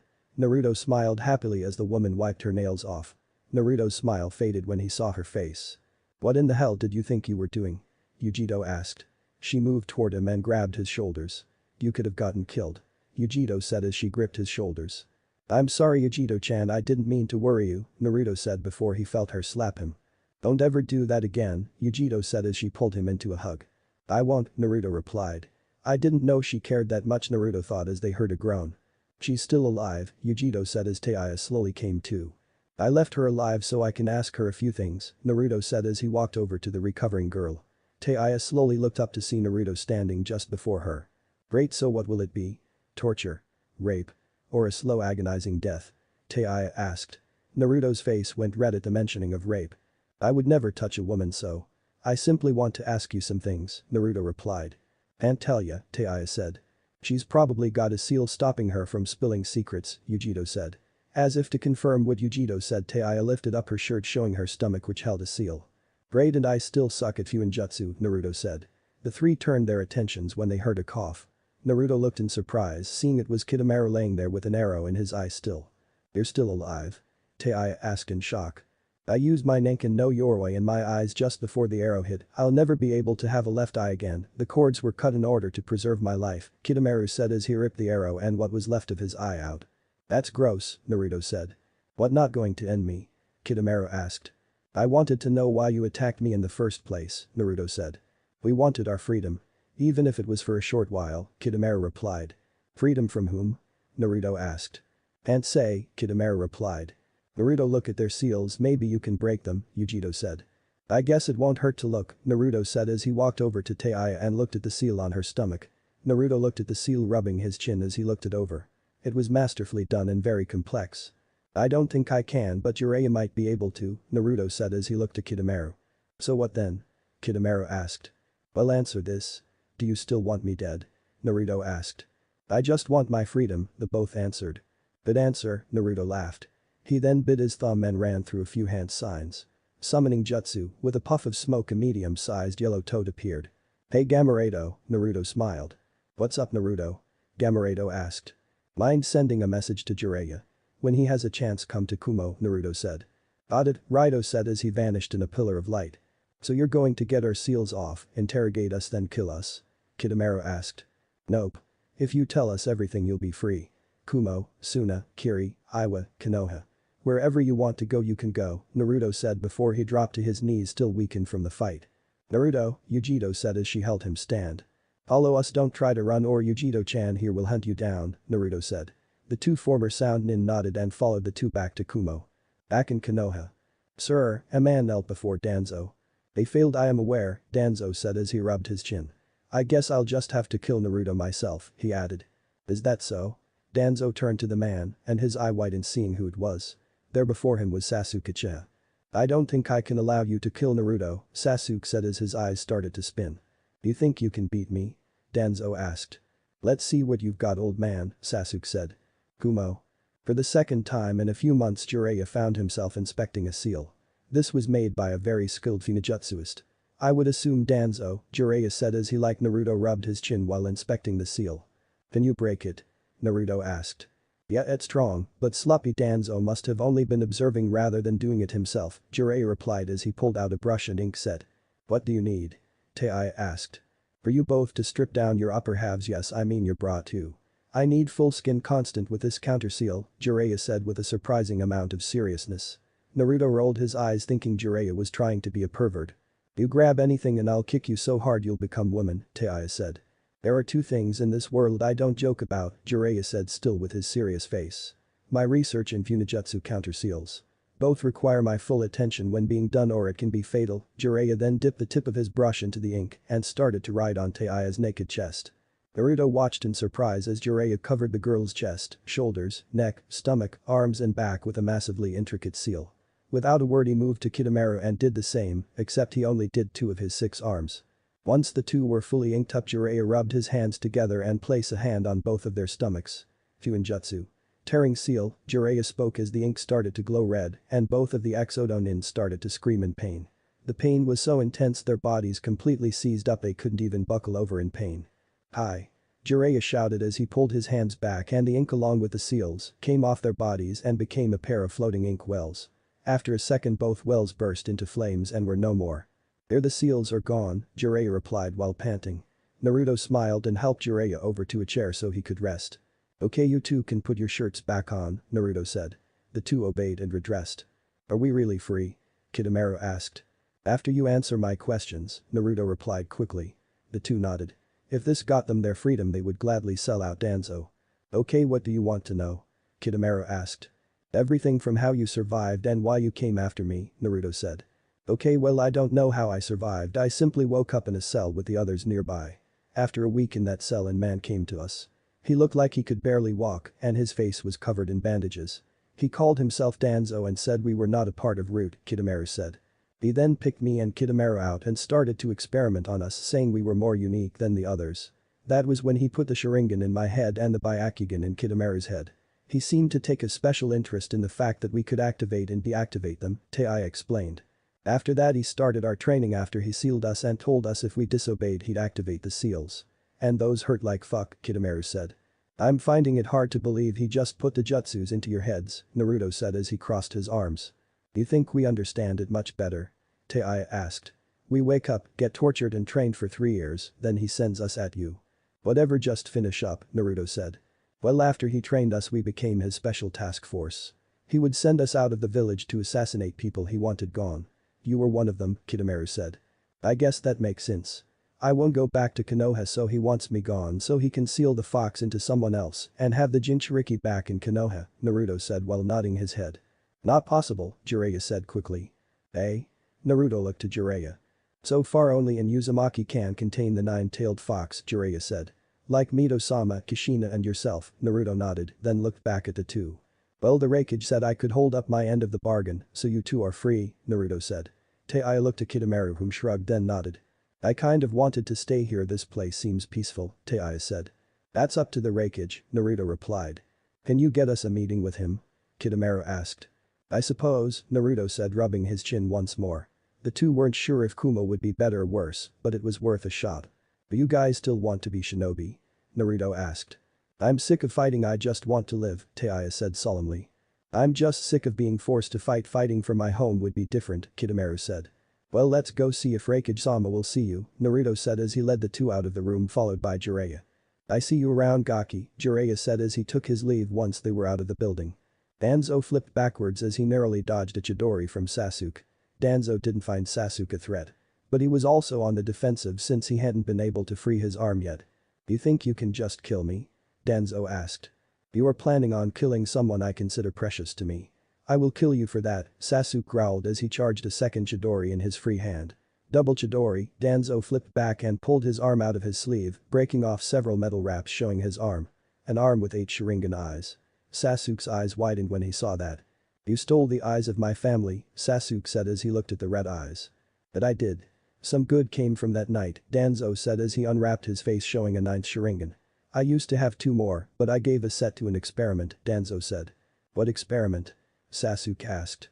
"Her name is Taiya. Surprisingly unlike myself or Haddock, she can actually do as you can. She can activate and deactivate her eyes," Danzo said.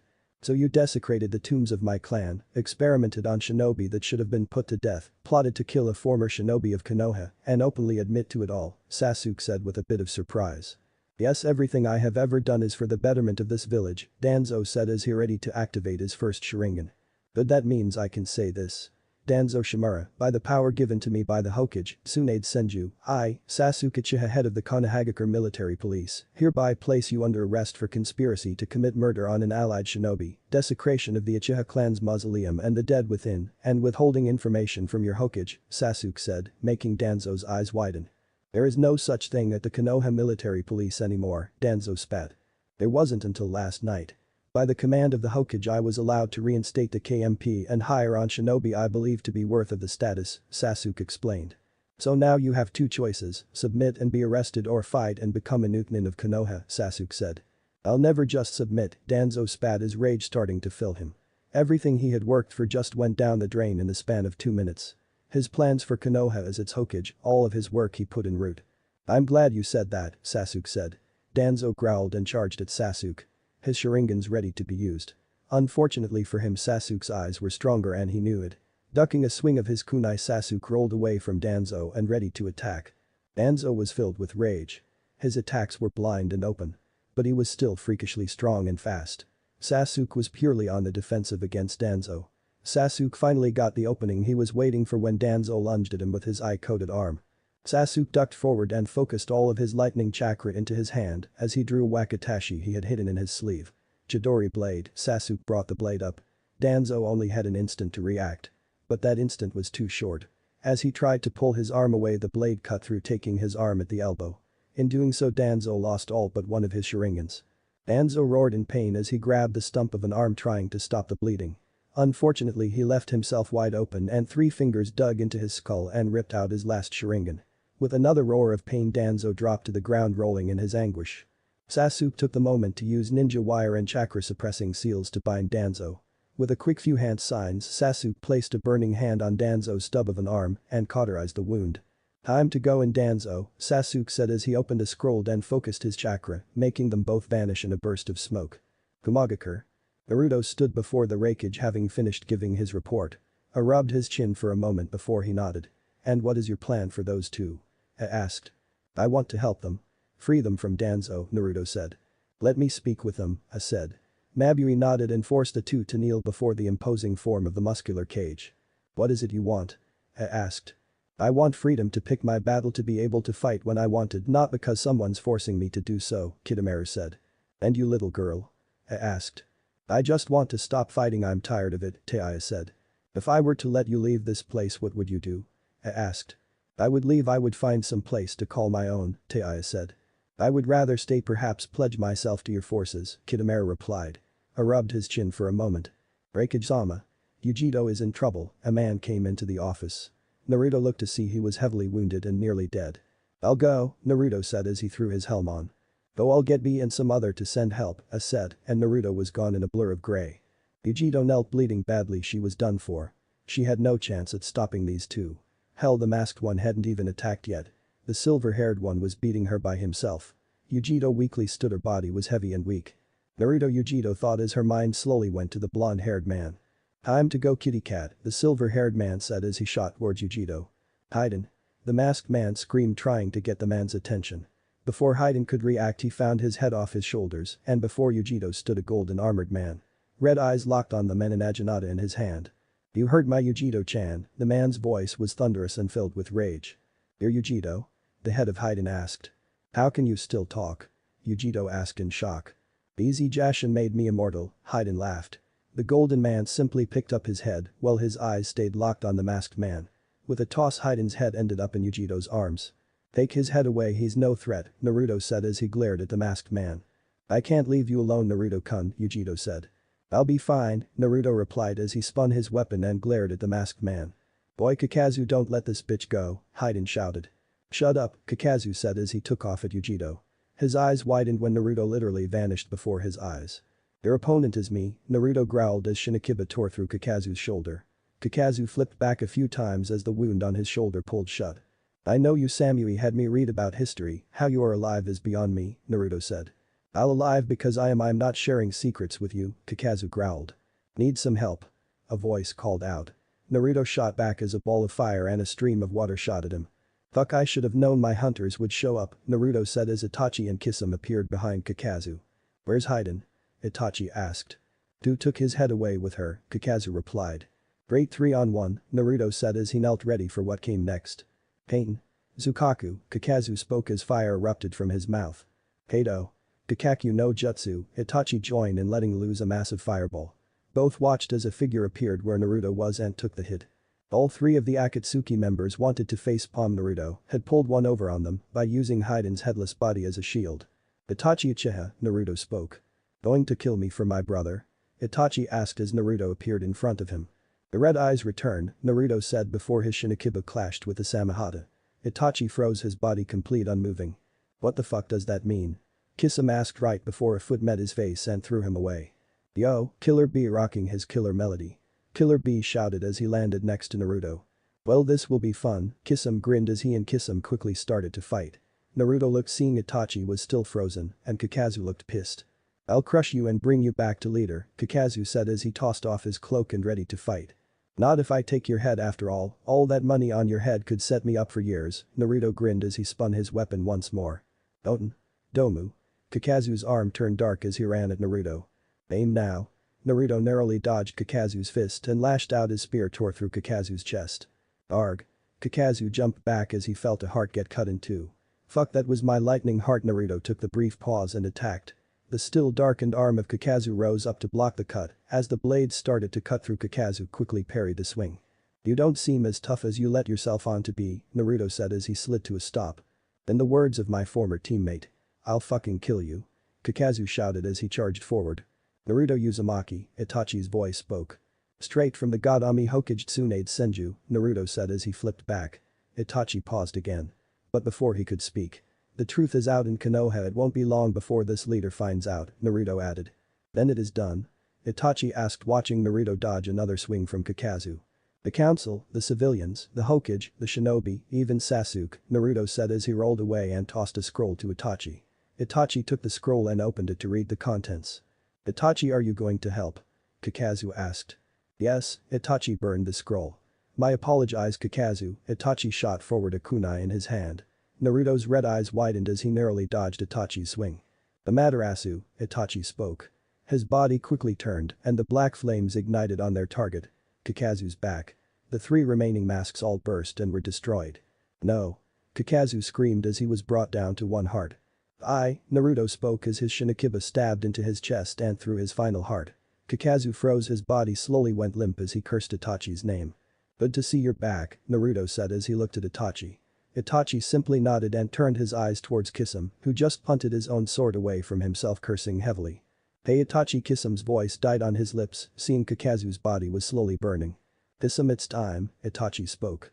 So it would seem, Kisame said as he pulled out a scroll and tossed it to Itachi before he pulled one out himself.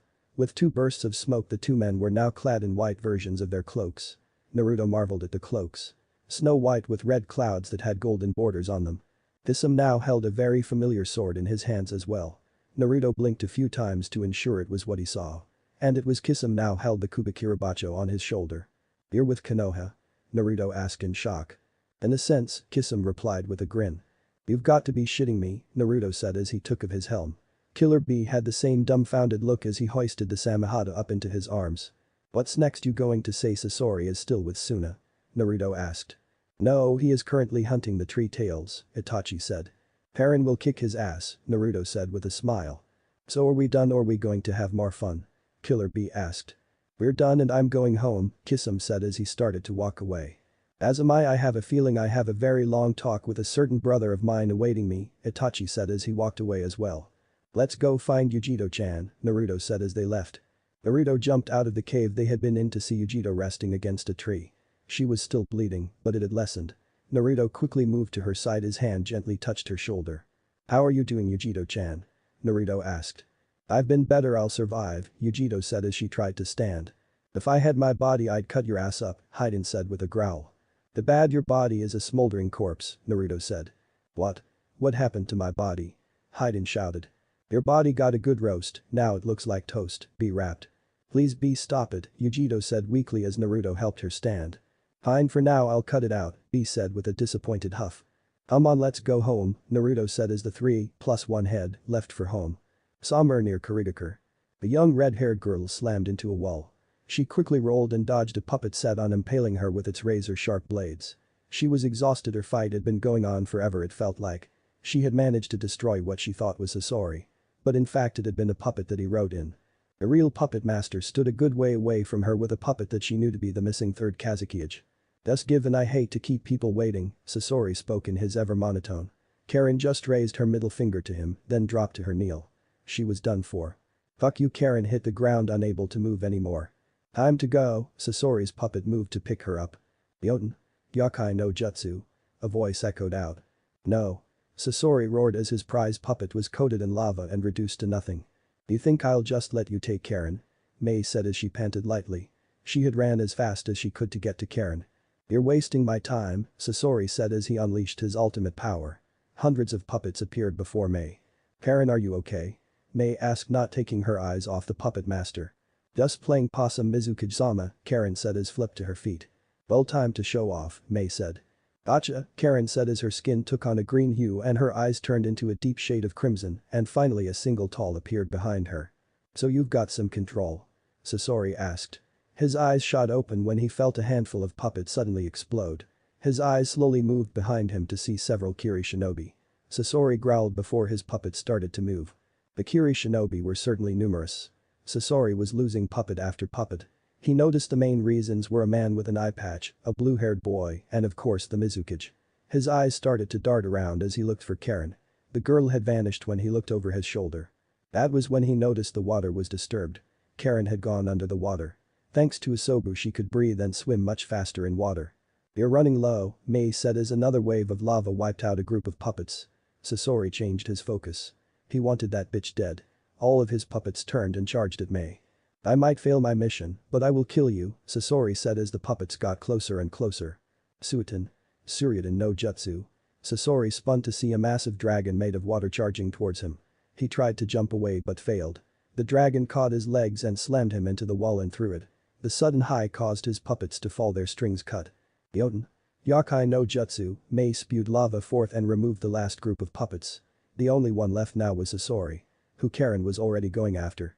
Get back here, Karen roared as she landed right in front of Sasori as he pieced himself back together. Said puppet master simply glared at Karen. He was low on chakra, put of puppets, and in the middle of enemy territory. Why? He growled. Why didn't my poisons work on you? My bloodline allows me to heal myself from cuts, burns, and apparently poisons, Karen said. So that's why you bit yourself, Sasori said. Yes, now it's time you die, Karen said as a large tail smashed into him, crushing him into the ground. Strike after strike she smashed the puppet's body. She stopped once his body was in pieces. But she could still sense chakra from him. Ah, so that's what you are, Karen said as she picked up a black cylinder with veins coming out of it. With a low growl she crushed a heart and felt the last bit of chakra vanish. Karen, a voice called out. I'm fine, Mizukage-sama, Karen replied. Is he dead? Mei asked as she landed next to the redhead. Karen simply nodded and roped the crushed heart onto the group. That is my clan, Karen replied. That was in bad taste, Mei said as she placed a hand on her shoulder. And I've told you. It's Mei, she added. You're the Mizukage, I shouldn't be calling you by your name, Karen said. And you've chosen to be the most important person in my life, Mei said as she gently kissed Karen's cheek. Karen flushed red and moved into the woman's arms. Mei smiled as she wrapped her arms around Karen. Let's go home, Kari-chan, Mei smiled and the two left for home. Kumo. Roughly a week had passed and Naruto sat in his home looking over the reports for what could possibly be his own genin team. Akatsuki had virtually vanished off the face of the earth. The immortal duel had been vanquished, Kisame and Itachi defected, Sasori and Deidara were killed trying to bring down their targets. And from what he had heard, Jiraiya had gotten a beat on the leader and was taking a small contingency of shinobi to assault him in a megacure. If the leader was slain, would the organization fall? Would the surviving Jinchuriki be allowed to live in peace? Naruto rubbed his chin for a moment before he stood and grabbed the reports and left to see the wreckage. He had made his decision. Wreckage, Naruto knelt before the massive man. It took a moment to see that Naruto held the reports for the students in his arm. "So you've decided?" I asked. "Yes. It would be an honor to become a Jonin sensei," Naruto said as a small smile came to his face. "Then you start in 3 weeks. Each sensei is given a chance to test their genin to see if they are truly worth of the shinobi life. So ready a test and I'll summon you when the day before they graduate to look over your idea," I explained. "Of course, Asan," Naruto said as he stood and handed the folders to Mabui. "You are excused," I said and Naruto vanished in his red mist. Naruto stood his back against a wall as a woman glared at him. Naruto wasn't sure what he had done wrong, but he really didn't think he deserved this. "Well?" the woman asked. "I don't know, it kinda just happened," Naruto said. "It just happened? You just happened to call me your Yujito?" Yujito growled. Naruto tried to think fast, he wasn't sure what he should do. Sure, he liked Yujito a lot, they had a lot in common.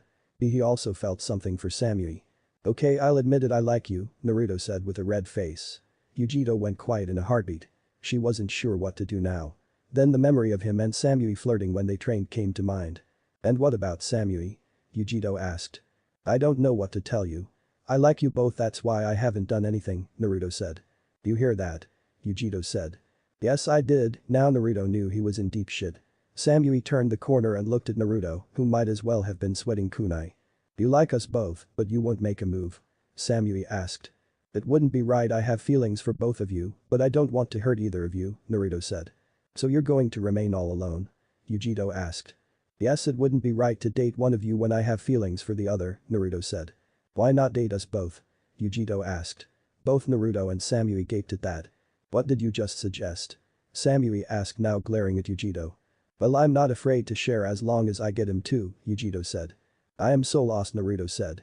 Samui grabbed Yujito and pulled her away. "Stay," she glared at Naruto, who nodded furiously. The girl went around the corner where Naruto couldn't hear them. He figured Samui was going to argue with Yujito. "Are you freaking serious here?" Samui asked in slight shock. "What is wrong with sharing? He likes us both." "We like him," Yujito said. "Yeah, except he wins. He gets 2 girls and we have to share," Samui growled. Yujito smiled lightly, then shrugged. "I'd rather share than not have any. 50% of something is better than 100% of nothing," Yujito said slyly. "I want to hurt you sometimes, you know that, right?" Samui said coldly. "So are you in or what?" Yujito said. "I don't know, I've never been much of a sharer. What's mine is mine usually," Samui said as she crossed her arms.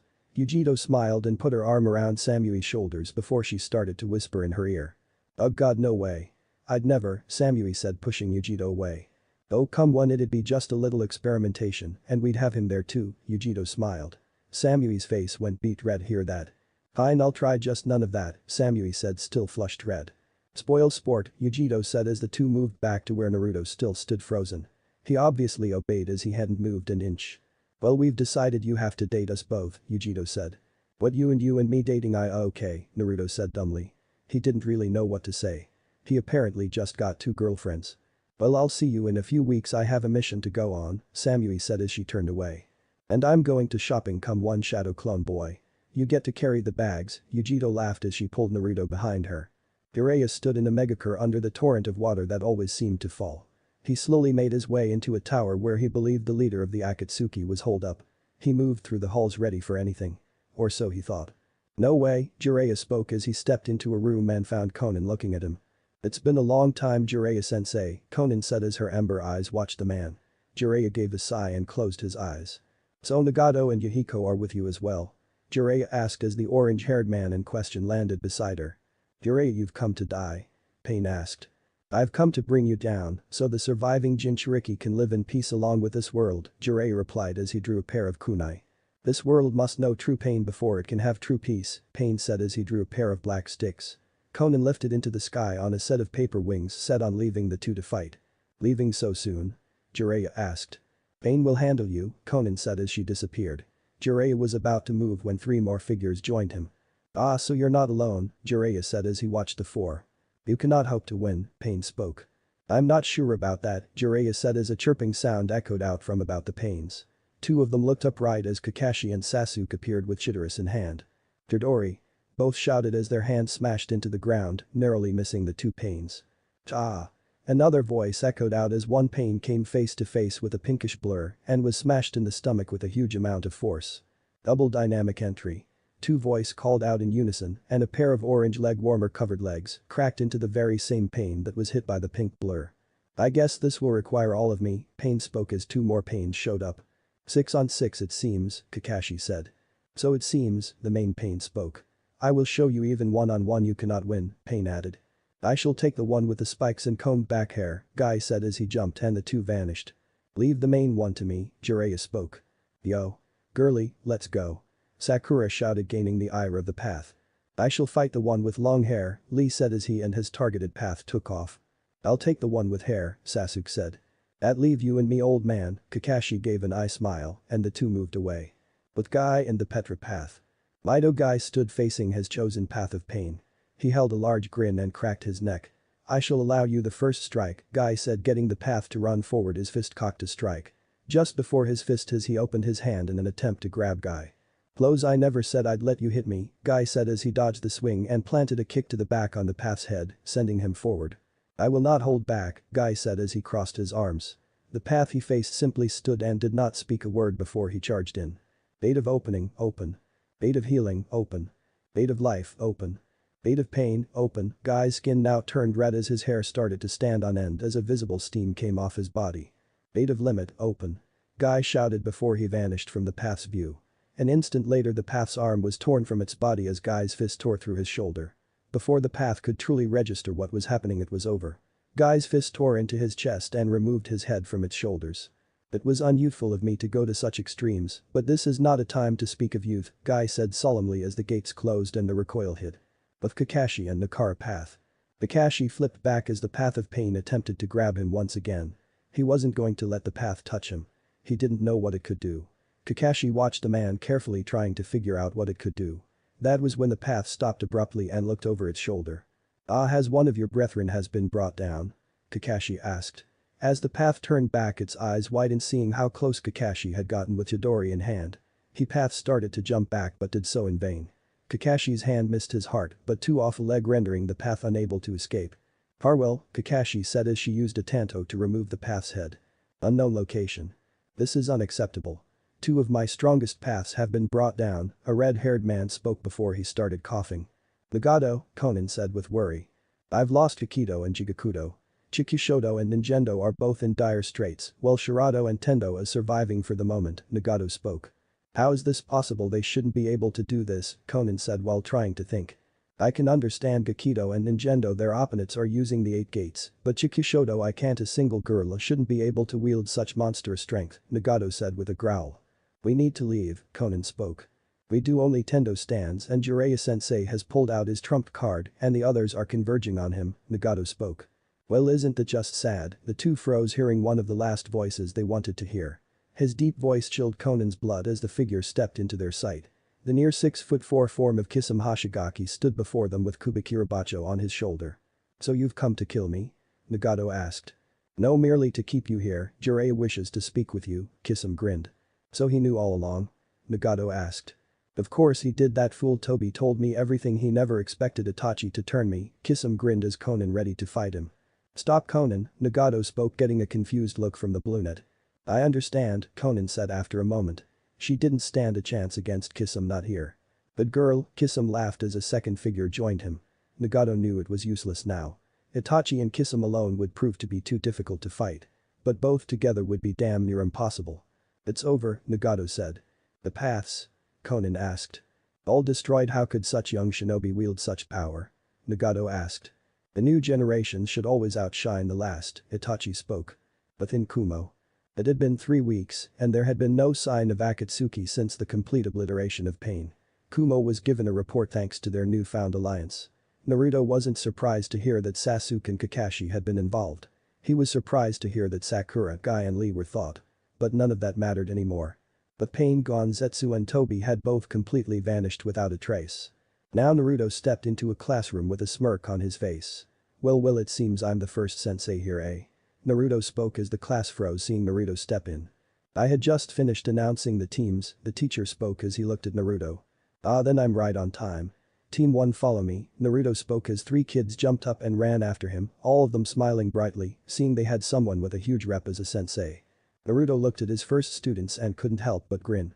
Okay, how about we do a little introduction to better know each other. As the sensei, I'll go first, Naruto started. I am Naruto Uzumaki, I am the Jinchuriki of the Nine-Tailed Fox, I am the Crimson Shinobi, I like to train, eat ramen, and spend time with my 2 girlfriends as troublesome as they are. Naruto finished seeing the 3 blush lightly hearing he has 2 girlfriends. Ladies first, Naruto added. Oh, I'm Masami Nasoku. I love to train both mind and both, ramen is my favorite food and I dream to become a respectable kunoichi before I settle down and have a family. Naruto took the moment to inspect the girl as she talked. Like her profile said, she had hip-length blue hair tied into a pair of matching braids, with a single bang left to hang in front of her face.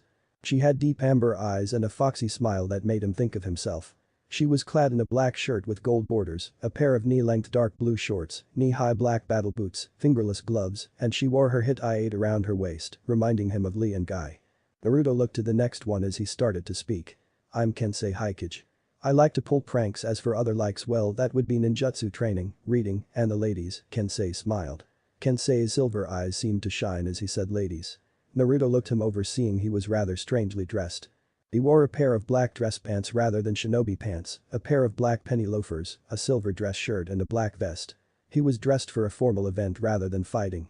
Finally his hit-8 was resting around his neck much like how Hinata wore hers.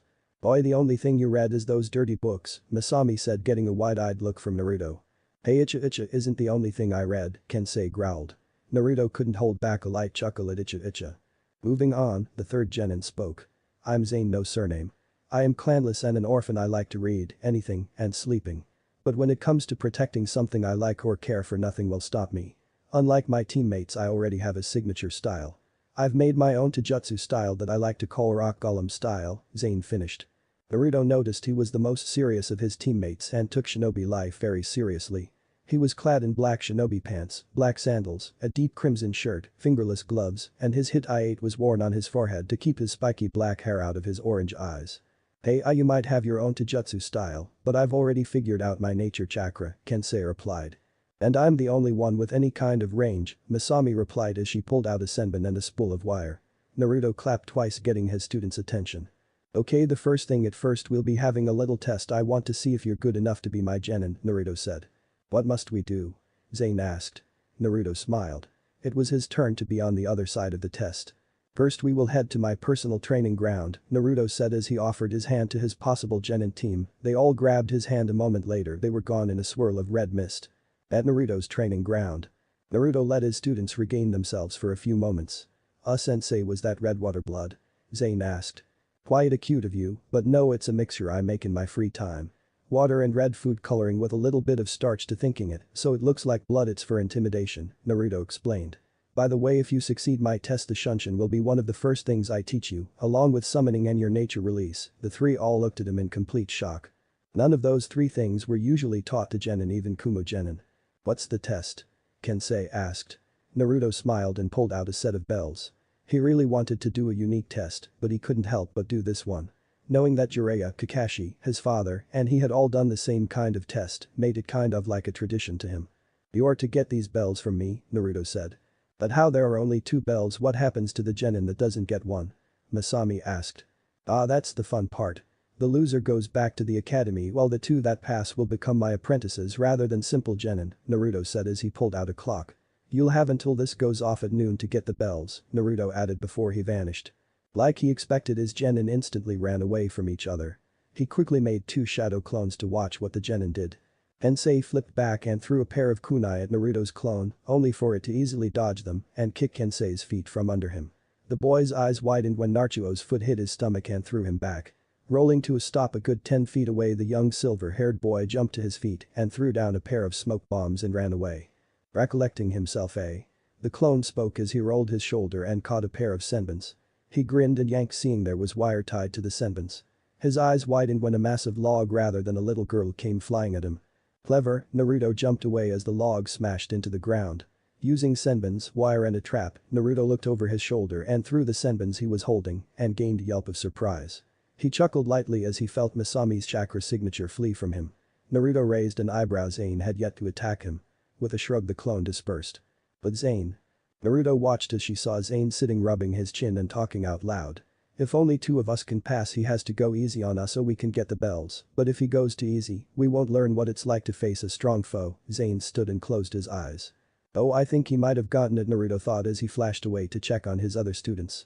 Zane turned and decided to find his teammates and give them his 2 cents.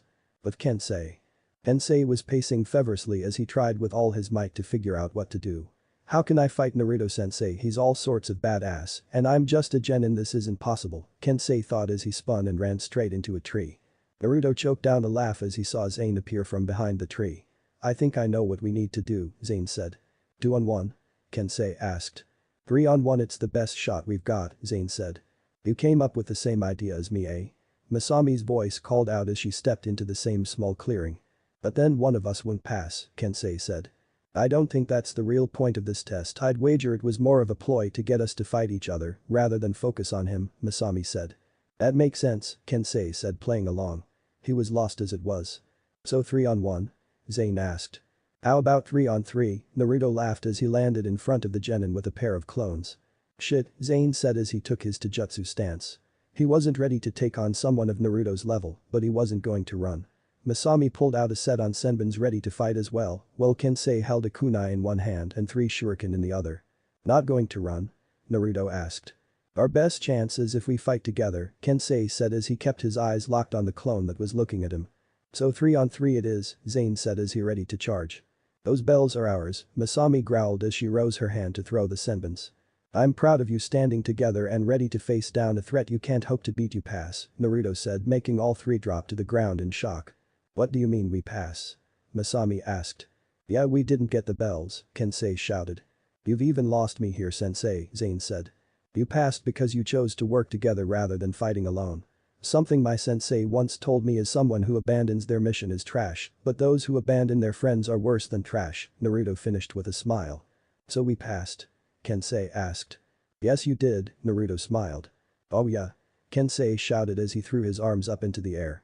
Sweet, Masami jumped around happily and Zane simply smiled in victory. So we start some specialized training tomorrow, then in a few days we'll start missions, Naruto explained. So we get the Shunshin now? Zane asked. No, first I gotta get your chakra reserves and control up before you learn those, Naruto said. Now then Kensei, what is your chakra nature? Naruto asked. I'm strong futon with weak kraton, Kensei grinned. But here you two go, let me see what you got so I can set up proper training, Naruto said as he handed Masami and Zane a slip of paper. Zane focused his chakra into the paper and watched as it started to crumble. Doten good, Naruto looked to Masami who was holding a soaking wet piece of paper. And a suiton, looks like I've got 4 of the 5 elements between you 3, Naruto said as he rubbed his chin. How best to train his team. Okay my little genin, you have the rest of the day off. Meet here tomorrow and we will start our training, Naruto smiled. The 3 nodded and left. Once they were out of earshot, Naruto glanced over his shoulder. How long are you going to hid there, Yuto-chan? Naruto asked. Just until the little ones leave, Yujito said as she stepped out and moved towards Naruto. Not going to make me your shopping bag holder again, are you?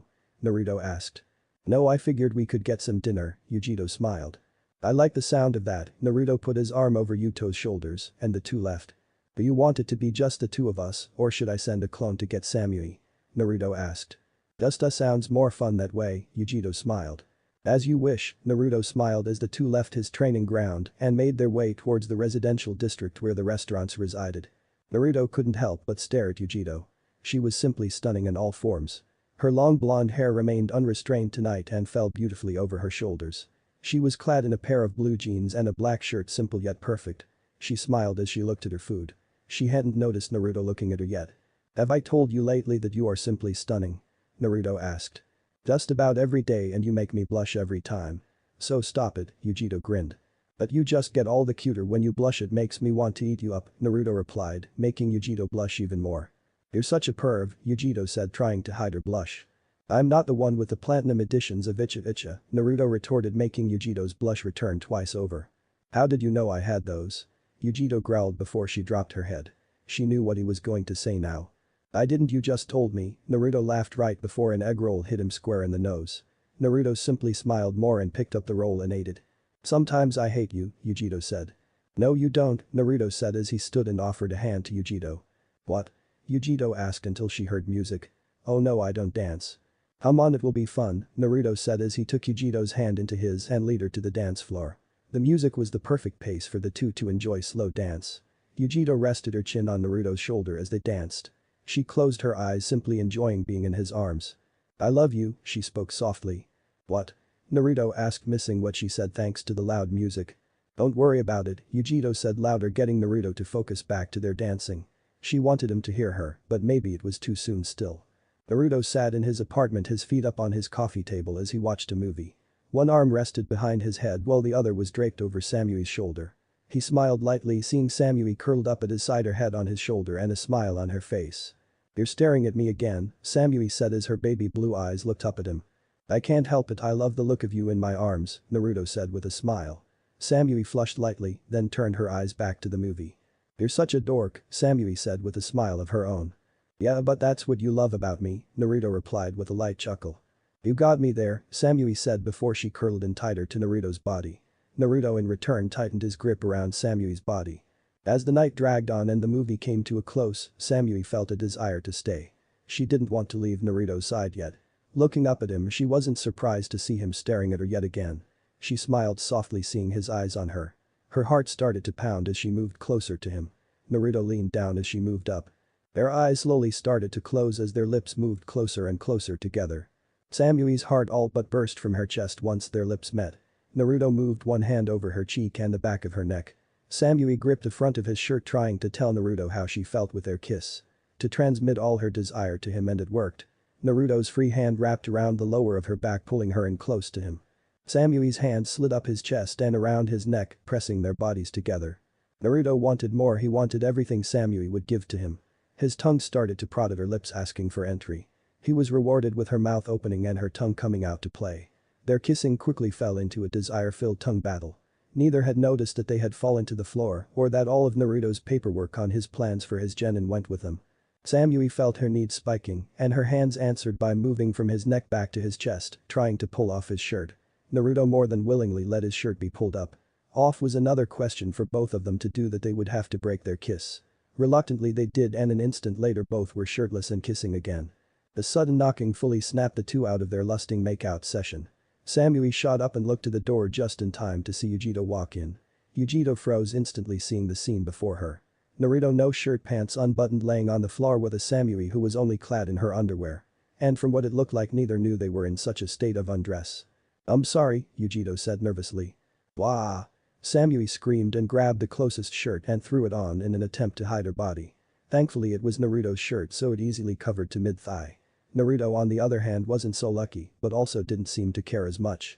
He simply buttoned his pants and the two stood. I didn't mean to just walk in, but nobody answered and I was knocking for like 5 minutes, Yujito said as she bit her lip, trying not to stare at Naruto's overly muscular chest. It's okay, Yujito-chan, I'm not mad at you, and I doubt Samui-chan is either, she's probably just embarrassed, Naruto said with a smile toward Samui, who was blushing heavily. Sorry Samui, Yujito said with a sympathetic smile. It is fine, is something wrong? Samui asked. No, I just wanted to see Naruto, I forgot it was your date night, I'll leave, Yujito said, turning to leave. No wait, our night is over, and we certainly aren't going to get that heated again, how about we play a few games of cards, Naruto said, looking to Samui to make sure it was okay. When he saw her nod and smile, he knew he wasn't going to get in trouble. If Samui is okay with it, Yujito said, not wanting to intrude on her time. Naruto is right, let's play some cards, Samui said. How about you two get dressed first, Yujito said with a grin. Perv, Samui said, grabbing her clothes and moving towards the bathroom. How am I the perv? Yujito asked. Oh come off it, you were staring at both of us, not just Naruto, Samui shouted from the bathroom. Oh come on, so I like a good body no matter the gender, and you've got a sweet backdoor, Naruto agrees, Yujito shouted back. She has a point, Naruto added with a chuckle. God, you're both perverts, Samui shouted. That's what we like about each other, the both replied, all they got in response as an over-exaggerated ugh from the bathroom before Samui appeared fully dressed holding Naruto's shirt. Put your shirt on, Samui tossed Naruto his shirt. With a grin Naruto caught in and slipped it back on to both girls' displeasure. Both were hoping he would have just tossed it away, but Samui didn't want to seem like a pervert by keeping the shirt. "So what should we play first?" Yujito asked. "How about strip poker?" Naruto said with a gleam in his eye. Both girls looked at each other for a moment, then grinned. "Sounds fun," they both replied. "Excellent," Naruto said as he grabbed out a deck of cards. 1 hour later. "This isn't fair," Yujito growled. She was clad only in her panties and undershirt. She was greatly regretting not wearing a bra today. "No it isn't," Samui agreed. She was worse off just in panties, having lost her bra and had to keep an arm up to cover her assets. "Seems good to me," Naruto laughed. He was still fully clothed save for his shirt. "I mean heck, I only had 3 pieces of clothing on to start. Shirt, pants and boxers," Naruto added. "Yeah well I only had my shirt, pants and underwear too," Samui said with a huff. "I'm missing a bra today so we're even," Yujito said with a blush. Naruto smiled as the knowledge of one more win over Yujito and she would be tied with Samui again. "You know I think you're cheating," Samui said looking at Naruto. "I'm just lucky Samui, that's all really," Naruto said with a smile. Remember his ridicule's winning streak when he and B had gone gambling a few years back. "If you really want we can quit and play something else," Naruto suggested. "No. I won't give up and I will make you lose," Yujito growled. Naruto looked to see Samui was just as serious. With a grin Naruto showed his hand and both girls dropped their heads. Samui tossed down her hand and paled when she lost to Yujito. Meaning she had to strip off the last piece of clothing she had. "Come on girl, you lost," Yujito said as she licked her lips. Naruto shrugged apologetically, knowing it would be wiser to remain silent. Samui on the other hand took a deep breath and stood up. She was a woman of her word and she had lost.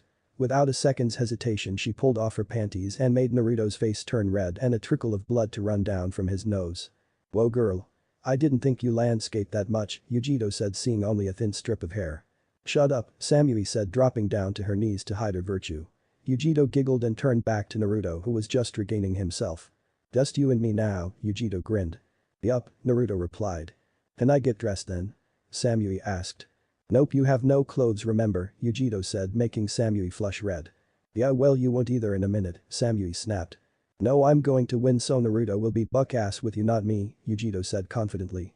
"You'd think so," Naruto said as Yujito dealt out the cards and the next hand started. "Oh Samui would you mind getting us a drink since you're out?" Yujito asked sweetly. Samui growled lightly knowing what Yujito really wanted.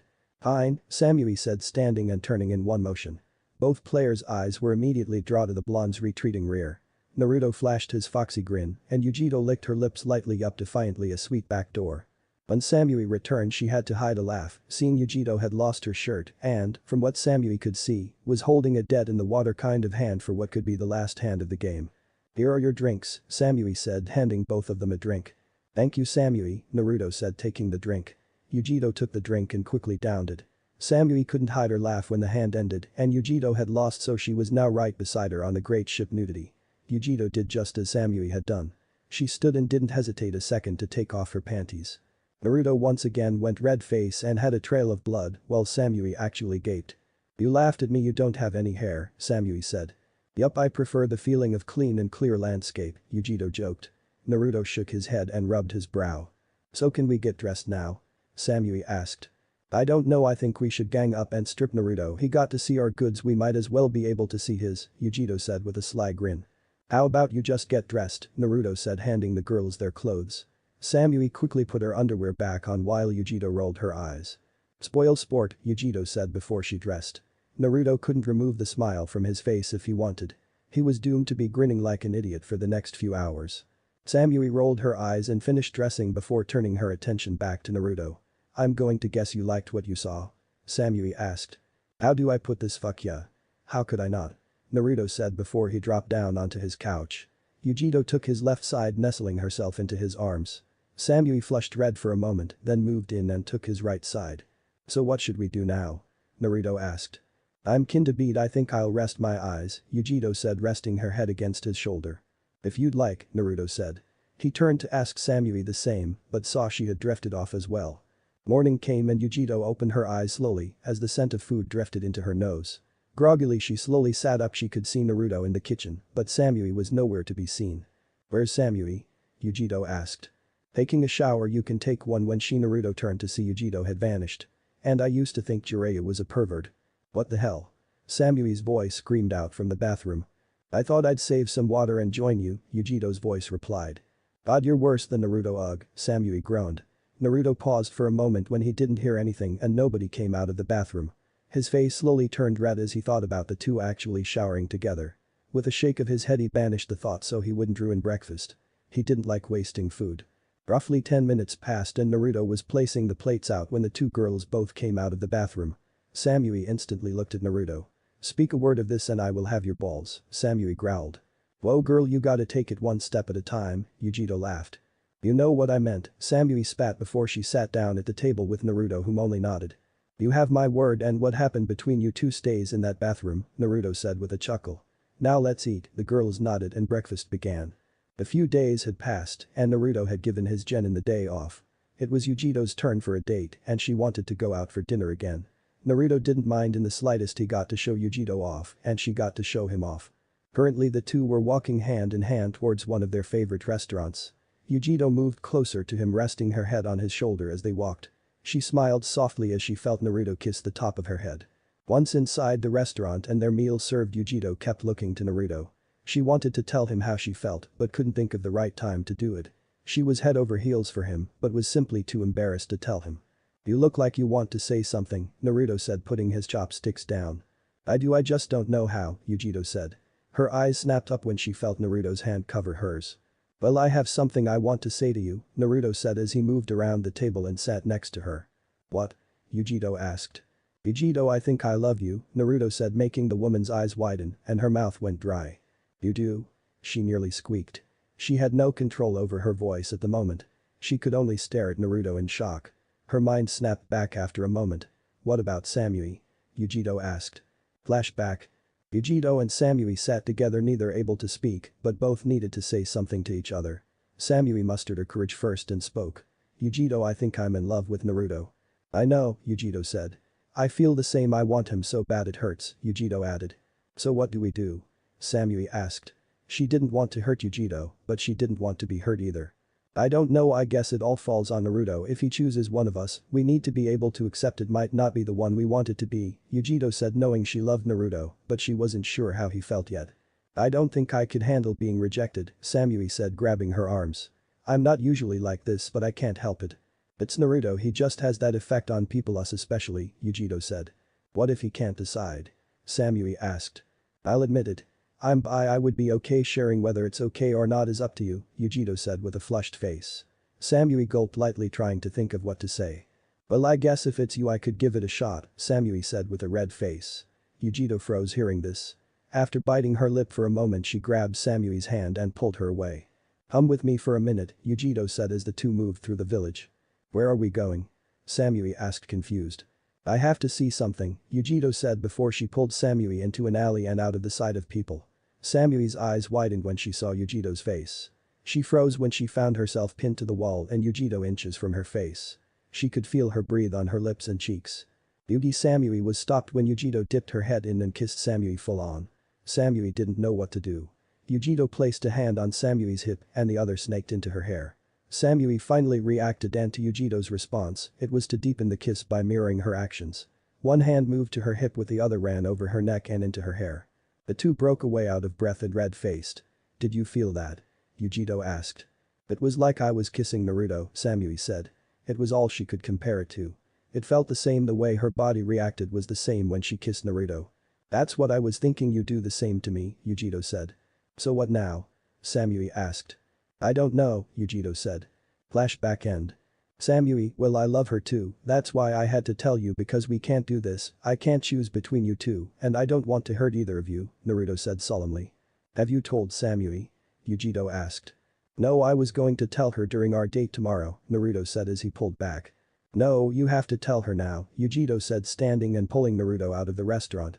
She had acted so fast Naruto was barely able to throw the money of the meal down before she yanked him out. To say Naruto was confused was an understatement. He was beyond confused, he didn't quite know what to do. Yujito had pulled him basically by his collar to Samui's apartment and now they were waiting for her to answer. The door opened and Samui looked at the two, confused. It was their date night. Why were they here? Is something wrong? Samui asked. Can we come in? Naruto has to tell you something, Yujito said before she pushed Naruto inside, not letting Samui actually answer. What's wrong? Samui asked. Well, it's that I think we need to break up, Naruto said, making Samui's face fall, and her eyes started to water lightly. I can't choose between you two and I don't want to hurt you, Naruto said, unable to look at Samui.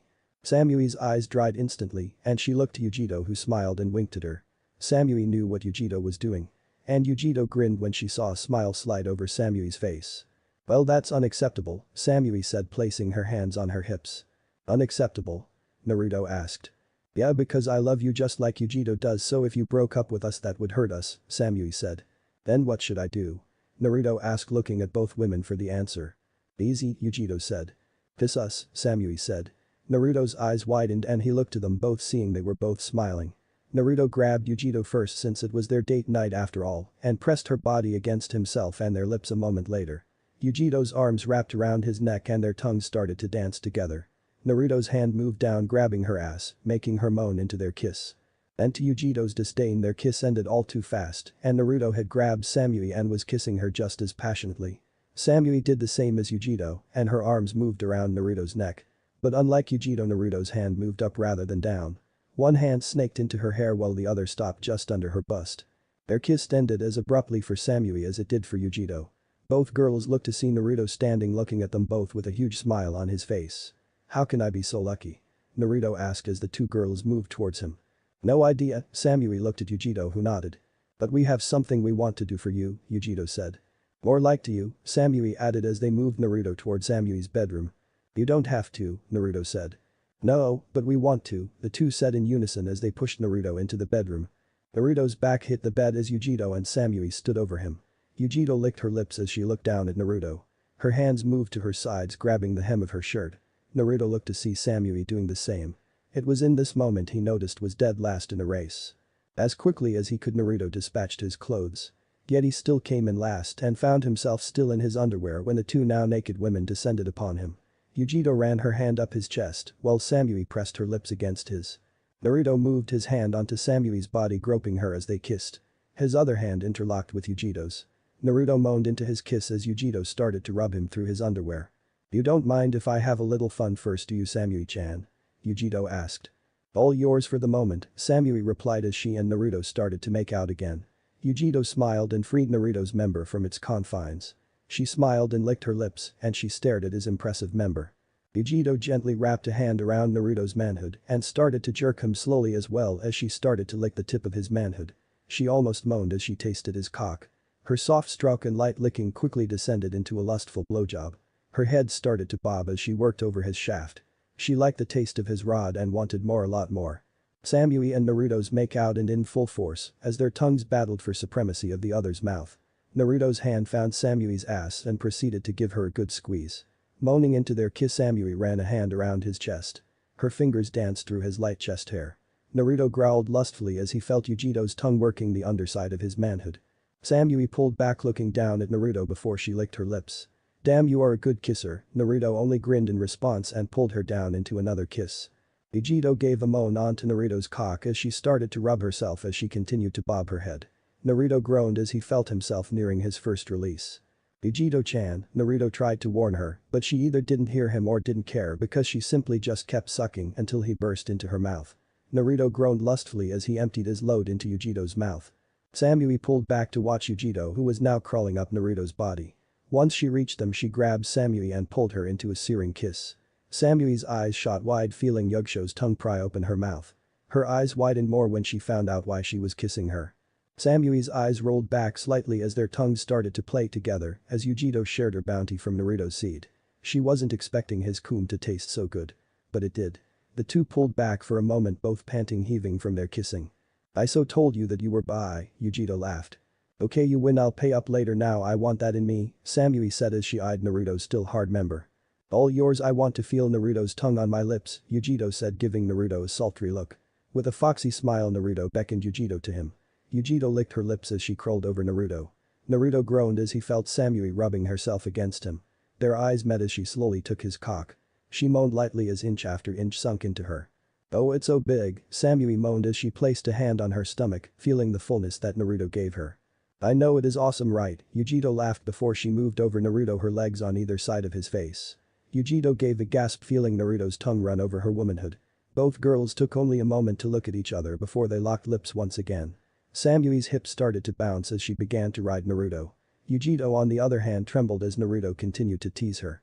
Naruto moved his hands to Yujito's hips holding her still as he plunged his tongue into her folds. Yujito moaned into her kiss with Samui. The girls continued to kiss as they rode Naruto. Yujito, it's so good, Samui moaned as her hands rested on Naruto's chest while her hips started to bounce faster. She was quickly finding herself lost in her lust. This feeling of fullness was simply too good. Samui slowed down. I can't, Naruto said with a groan. He could feel his limit approaching much faster than he'd like to admit. Samui simply ignored him and continued to bounce. Naruto, don't stop, Yujito complained, getting Naruto to refocus on the fact that Yujito's womanhood was still right above his mouth. Yujito interlocked her fingers with Samui's as the two kissed again. Both girls moaned deeply as they reached their climax together on top of Naruto. Yujito dropped forward slightly, placing her hands on Naruto's chest to steady herself. Samui on the other hand rolled off to Naruto's side panting heavily. That was wonderful, Samui said. Already? Yujito asked while she moved to ride Naruto herself. I'm not like you, Jinchuriki, I can't go like crazy, I have to rest for a moment, Samui said, starting to watch Yujito bounce on Naruto. My turn, Naruto grinned before he flipped his lover and pinned her under him. Oh, taking charge are we? Yujito asked with a sly smile. You love it, Naruto said as he started to pump into Yujito. Samui bit her lip lightly, seeing how hard Yujito was taking it and that she was just begging for more. Harder. Yujito cried out as she groped Naruto's ass. With a grunt, Naruto obeyed and continued to slam into Yujito. A surprised moan echoed out from Yujito as she felt a pair of lips and a tongue on her breasts. Not fair, Samui, Yujito moaned as the blonde continued to assault her breasts while Naruto fucked her with everything he had. Not to be outdone, Yujito's hand found its way to Samui's womanhood. Samui moaned, feeling Yujito push 2 fingers into her. Naruto grinned watching the two girls toy with each other. One hand moved to Yujito's free breast while the other joined Yujito's hand in toying with Samui's womanhood. Both girls moaned out loudly as Naruto's hands joined in. Naruto, Yujito managed to moan out as she crashed through her second climax. Samui on the other hand just trembled, unable to speak as she reached her second climax. Yujito, I'm going to cum, Naruto groaned. Yujito's eyes shined for a moment and her legs quickly wrapped around Naruto's waist. Her legs tightened, forcing Naruto to release into her. Naruto groaned as he emptied himself into Yujito. Yujito's eyes rolled back and groaned. Her hand moved to Naruto's and intertwined. Naruto leaned in, giving a kiss to both girls. Samui had passed out moments before due to the overload of pleasure. I love you, Yujito said as she looked up at Naruto. I know, I heard you say it a few weeks ago, Naruto said with a smile. Yujito's eyes widened and her mouth dropped open a bit. You knew all this time? Yujito asked. Yes, I couldn't reply because I was so torn between you and Samui, Naruto said with a downcasted look. He looked up as he felt Yujito's hand on his cheek. Do you love me? Yujito asked. Tilting his head into her hand, Naruto gave a contented sigh. Yes, very much so, Naruto replied. Then we are all good, Yujito said as she pulled Naruto down, so he was in between her and Samui. Naruto smiled as Yujito curled up on his right and Samui was on his left. Resting his head back, he let the sweet embrace of sleep claim him. Her back slammed against the wall as his lips assaulted hers. Her hands tore off his shirt as his lips left hers and started to trail over her chin, neck and back to her lips. His hands drifted down to her ass, groping her roughly as she bit his lip and pulled back, gaining a groan from him. Harder, she spoke as his hands tore at the fabric of her tight black shorts. The telltale rip of the shorts giving into his aggressive groping rang out through the otherwise silent room. Not to be outdone, her hands found his belt and rather effortlessly ripped it from his waist. Moving one hand to his pants, he freed his throbbing manhood. Fuck me, she commanded and he more than happily obeyed. With a deep feral groan, the two became one. Fuck babe, you're tight, he groaned as his hips started to pump. Her lover raked her hands over his back as she felt him starting to slam into her more and more. Kiss him. Fuck me. She commanded again. The blue-skinned man grinned devilishly and removed her from the wall and quickly found their way to the nearest table. I will fuck your brains out, Sakura, Kiss him growled as he slammed his pink-haired lover down onto the table and brought his thrusts to a new level. Kiss him slammed into her folds, making her back arch and her moans to echo out. Fuck. Harder, fucking pound me. Sakura commanded. Part of her couldn't believe she loved it as rough as she did. But the ecstasy Kiss him could fill her with was more than she could stand. The roughness left bruises on the both, but that only stood to make it all the hotter. I love hearing you beg for my cock, you little slut, Kiss him growled as he felt one of her legs hook around his waist while the other rested against his chest. Aw fuck. Yes, don't stop. Sakura all but screamed out as she felt that euphoric bliss building with each rough and crazy thrust of her blue-skinned lover. "Say it. Tell me what you want," Kisum said as he leaned in, making her legs stretch to an almost uncomfortable degree. But once again that just served to make Sakura want more. "Fuck me with that fat blue cock. Fuck me into a sex coma," Sakura screamed out. Kisum grinned and moved her leg to his hip so he could fully lean down and bring his teeth to her shoulder. As his razor-sharp fangs found her shoulder, Sakura let loose her loudest pleasure-filled scream yet. Her nails tore into the flesh of Kisum's back, making him moan into her shoulder as he bit her. "You're such a kinky little slut, aren't you?" Kisum laughed as he pulled back to pick up his pace once more. "Only for your cock, Kissa-kun," Sakura said, lusting smile. "Now fuck me harder and faster," she commanded to an all-too-willing Kisum. He grinned again, showing blood on his teeth from when he bit into her shoulder. "As you command, my slutty little whore," Kisum laughed as he grabbed her hips and began to fuck her with all his might. Suffice to say, Sakura reached her orgasmic high many times over as he slammed into her again and again. "Here it comes," Kisum growled as he felt himself nearing his limit. "At least for this load." "Yes. Fill me up," Sakura commanded, and just like all her other commands, Kisum was all too happy to obey her and released his seed deep into her. Freeing himself from her somewhat abused pussy, Kisum looked down at the bliss-filled Sakura, who was covered in a layer of sweat and blood. Kisum leaned in, licking the bit on her shoulder. Seeing her like this just made him want more. "I want more," Kisum said, making Sakura smile. "Good, because my ass is still waiting for its turn," Sakura said as she pushed him back and rolled over to display her perfect ass to him. Without a second thought, Kisum grabbed her hips once again and all but slammed himself into her ass. The mixture of his cum and her pussy juice was more than enough lube for them. Both found an abundance of pleasure in pain. It was like they were made for each other. Sakura moaned deeply as she felt Kisum's meaty spear impale her ass. Her eyes rolled back and her tongue rolled out of her mouth as he started to slam into her ass. Her nails dug into the wood of the table, leaving deep gouges along it. "Fuck. Yes." Sakura screamed loudly as Kisum's hands moved from her hips to her breasts, groping and tweaking her nipples to a painful degree. And she loved every second of it. She wanted more and more. Nothing beat the feeling of Kisum fucking her brains out. "Fuck, your body is simply A grade," Kisum growled as he leaned over her, keeping his thrusts going while he started to nibble at her neck and ears. Sakura was in heaven. The mixture of his punishing thickness and the tenderness of his nibbling was driving her crazy. "Kisum?" Sakura screamed as she reached another orgasm. She griped the edge of the desk so hard that the wood gave and shattered, causing the two to drop to the ground. Without missing a beat, Sakura landed on all fours and Kisum didn't stop fucking her. They had gone through more than one table in their time together and they always got stronger wood to replace the old, but the outcome was always the same. A destroyed table and as blissful Sakura.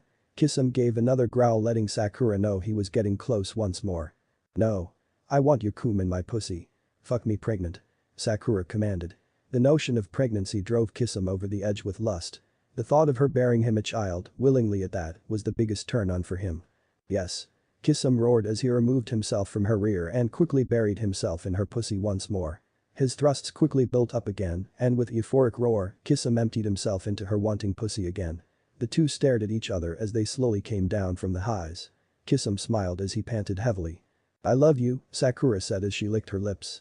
"And I you," Kisum replied as he lifted Sakura up and the two moved toward their bedroom. Before they left the room, they took the moment to look at the damage. How bad was it this time? 3 chairs, the table, 4 cabinets, the couch, the kitchen island, their coffee table and 2 lamps. Not as bad as last time. With a smirk from both of them, they knew next time would probably force them to find a new apartment to live in. Water ran down their bodies as their lips meshed together. Fingers entangled themselves into each other's hair as their kiss deepened. A light yelp echoed out as one found the cool tile of the shower wall. "Mei-chan, that's cold," a red-haired girl moaned lightly as her lover pinned her to the wall, having only stopped the kiss so they could breathe. "You love it, Karen-chan," Mei replied before the two started to kiss again. "Now keep yourself against the wall or I won't finish what I start," Mei added as she started to kiss her way down Karen's body. She paid special attention to her neck and shoulders. For some reason Mei just loved Karen's neck, so slender and sexy. Willing herself to continue down her lover's body rather than just remain kissing her neck. Mei ran her tongue in between Karen's impressive bust, following a trail of water as she did. Karen trembled from the fire burning within and the still cold tiles on her back. Her lover's tongue slowly moving around her chest wasn't helping the fire. "Mei-chan, don't stop," Karen moaned, her eyes fluttering as she tried to keep her cool. She was failing miserably. Mei was just too much of a turn-on for the young redhead. Mei smiled as her tongue ran circles around the girl's breasts. Her hands had decided to venture down and behind, finding Karen's firm and perfect ass. "You love this, don't you?" May asked as she started to drift down once more. Karen moaned loudly as she nodded, unable to speak at the moment. One say it, you know I love to hear you praise me," May said as she reached Karen's folds. "Yes. Oh Kami, yes, I love this. Please May-chan, don't stop," Karen cried out in ecstasy. May smiled and moved in her tongue, running over Karen's entrance, making the girl moan out again. Karen's eyes rolled back as she trembled from May's tongue. "Sweet as always," May said with a grin before she flicked her tongue over Karen's clit. Karen gasped loudly as her lover continued to toy with her clit. May moved a hand up Karen's body, finding her one of her breasts. Karen moaned out as she felt May's tongue push into her core. May kept her eyes on Karen's face as she continued her licking. She loved to see the faces Karen would make each time her tongue or fingers would find the right spots. Speaking of fingers, May ran her free hand up Karen's leg, aiming for her wanting womanhood. "May-chan." Karen cried out as two of May's fingers slid into pussy and quickly started to scissor in her. May smiled as she saw her lover's face trapped in the throes of passion. The ecstasy written across her visage was simply priceless. "I love seeing your face when I do this," May said before she flicked her tongue over Karen's clit once again. "May." Karen cried out as she hit her first climax. Karen started sliding down the wall as she came down from her high. May smiled and moved up to catch her. "You always lose all the strength in your legs when I do that," May said with a smile as she turned off the water. "What can I say? You're damn good at it," Karen replied as they shared another kiss. "How about we dry off and finish this in our bed?" May suggested. "Sounds like a plan to me," Karen replied as May took a towel and started to dry off Karen. The aforementioned redhead groaned lightly as she felt May's towel-covered hands run over her body. It only took a few moments to dry off, but May was enjoying her fondling and continued. "May-chan, stop teasing," Karen whimpered. May nodded and the two changed places. And where May took her time, Karen got her dried off as fast as possible before ushering her out of the bathroom. Their bodies collapsed onto the bed with May over Karen. Her freakishly long auburn hair cascaded down her back and off her sides. It was Karen's second favorite feature of May. The first was her oh-so-sexy lips. May ran a hand up Karen's side, feeling her soft skin. A shiver ran up Karen's back and goosebumps formed under May's hand. May smiled and leaned down, and pressing their lips together once more. Their tongues started to wrestle playfully as their kiss deepened. Karen moved her hands up and around May's neck, pulling her body closer. May's hands decided to be more perverted and moved down between Karen's legs. Karen moaned into their kiss and May slid two fingers into her. Karen's back arched and her hips rolled, trying to get May's fingers deeper. "You want more?" May asked. "Yes," May begged, released her arms from May's neck. May smiled and moved to their bedside. Opening a drawer, she gave another smile. "Which one tonight?" May asked. "The red one," Karen said as her legs rubbed together. May nodded and pulled out a sleek red strap-on dildo roughly 9 inches long and an inch thick. Strapping it on, May gave the falsehood a few strokes before activating a seal that would give her the pleasure that a man would feel. Man View Injustu could do anything, it seemed. Moving towards her red-haired lover, May saw she had quickly opened her legs. May smiled and shook her head. Moving between her lover's legs, she rubbed the red falsehood over Karen's entrance a few times. Her reward was a shiver of anticipation for both of them before she started to push in. Karen's head flew back and a loud long moan echoed out of her as May sunk their favorite falsehood into her. May groaned as the seal transferred the pleasure to her. Placing her hands on either side of Karen's side, May began to roll her hips. Karen moaned again as she felt the falsehood moving in and out of her. May leaned down, placing light kisses along her lover's neck as she picked up her pace, knowing exactly how Karen liked it. "I love hearing your moans, Kari-chan," May said as she continued to kiss at her neck. Karen's only response was to moan deeply again. Her hands returned to May's body, running down her sides to find her luscious ass. May gave a pleased moan as she felt Karen's hands kneading her ass. "More," Karen moaned as she slapped her hand over May's ass. With a yelp and a chuckle, May continued to pump her falsehood into Karen. "I'm going to love you straight into bliss," May said as she picked up her pace just slightly. Karen's back arched again as closed her eyes, focusing on the pleasure. Karen yelped lightly as May gave one of her nipples a light bite. "No closing your eyes, watch me take you," May said as their eyes met. Karen bit her lip as she neared her climax again. May moaned as she neared her own climax. Neither one was going to last much longer. And they didn't. With a few final thrusts, both cried out their lovers' names and crashed through their climaxes. May rolled off to Karen's side, panting heavily. Karen curled up at her side with a happy smile on her face. Smiling herself, May pulled their covered over them and drifted off to sleep. Not even bothering to remove the toy, it would just be used again in the morning. It had been a few weeks since his epic night with his girlfriends, and Naruto stood with his genin team in an old abandoned town. "Why are we here, Naruto-sensei?" Masami asked. Our mission is to level this town so it can become farmland, Naruto replied. Why doesn't anyone live here? Kensei asked. This village was wiped out during the Third Shinobi War. It wasn't a regular village. It was one that had no civilians. Everyone was either a shinobi or a samurai, Naruto explained. So who wiped them out? Zane asked. My father actually did it. The yellow flash of Konoha was sent to wipe this village out. I guess this brings it full circle that his son is sent to level the buildings, Naruto said as he looked to his genin. So how are we supposed to destroy this place? Masami asked. However you like. The Raikage just wants the place gone, do go nuts. Use whatever you like, Naruto said. Best mission ever, Kensei said as he shot towards a building. Mountain King's fist. Zane called out as he moved towards a house and proceeded to tear through the wood and stone like butter. Naruto blinked in surprise. So that was his own special taijutsu style. It was rather impressive. Gyuten. Tatapa. Kensei shouted as he launched a powerful burst of wind that knocked over several houses. I'm so trying out my sword, Masami said as she pulled out a blue-handled sword. Naruto smiled as he sat back and watched his genin destroy the town. He was proud of them. Maybe he would enter then in the Chunin exams. It had been 3 months since Team Uzumaki had taken on C-ranked missions, and Naruto truly believed they were ready for the Chunin exams. He had trained them in water walking, tree climbing, nature affinities, shunshin, and so much more. Now it was time to see if they were ready. Naruto sat looking at his genin. Kensei was clad in his usual more formal dress. How he was able to fight so well in them Naruto still didn't fully understand, but oh well, to each their own. Masami had changed slightly. She had replaced her shorts with pants of the same color, and that was it. Zane, like Kensei, hadn't changed. So what's our mission today, sensei? Kensei asked. None, it's time I give you 3 these, Naruto said, handing each a slip of paper. They each paused as they read over the paper. You're putting us in the Chunin exam? Kensei asked and Naruto simply nodded. I'm in. Masami said with a happy smile. As am I, Zane said. Kensei on the other had sat thinking it over. Naruto was just about to speak when he signed it and handed it back to Naruto. Let's kick it, Kensei said with a smile. But then we start training, Naruto said as he stood.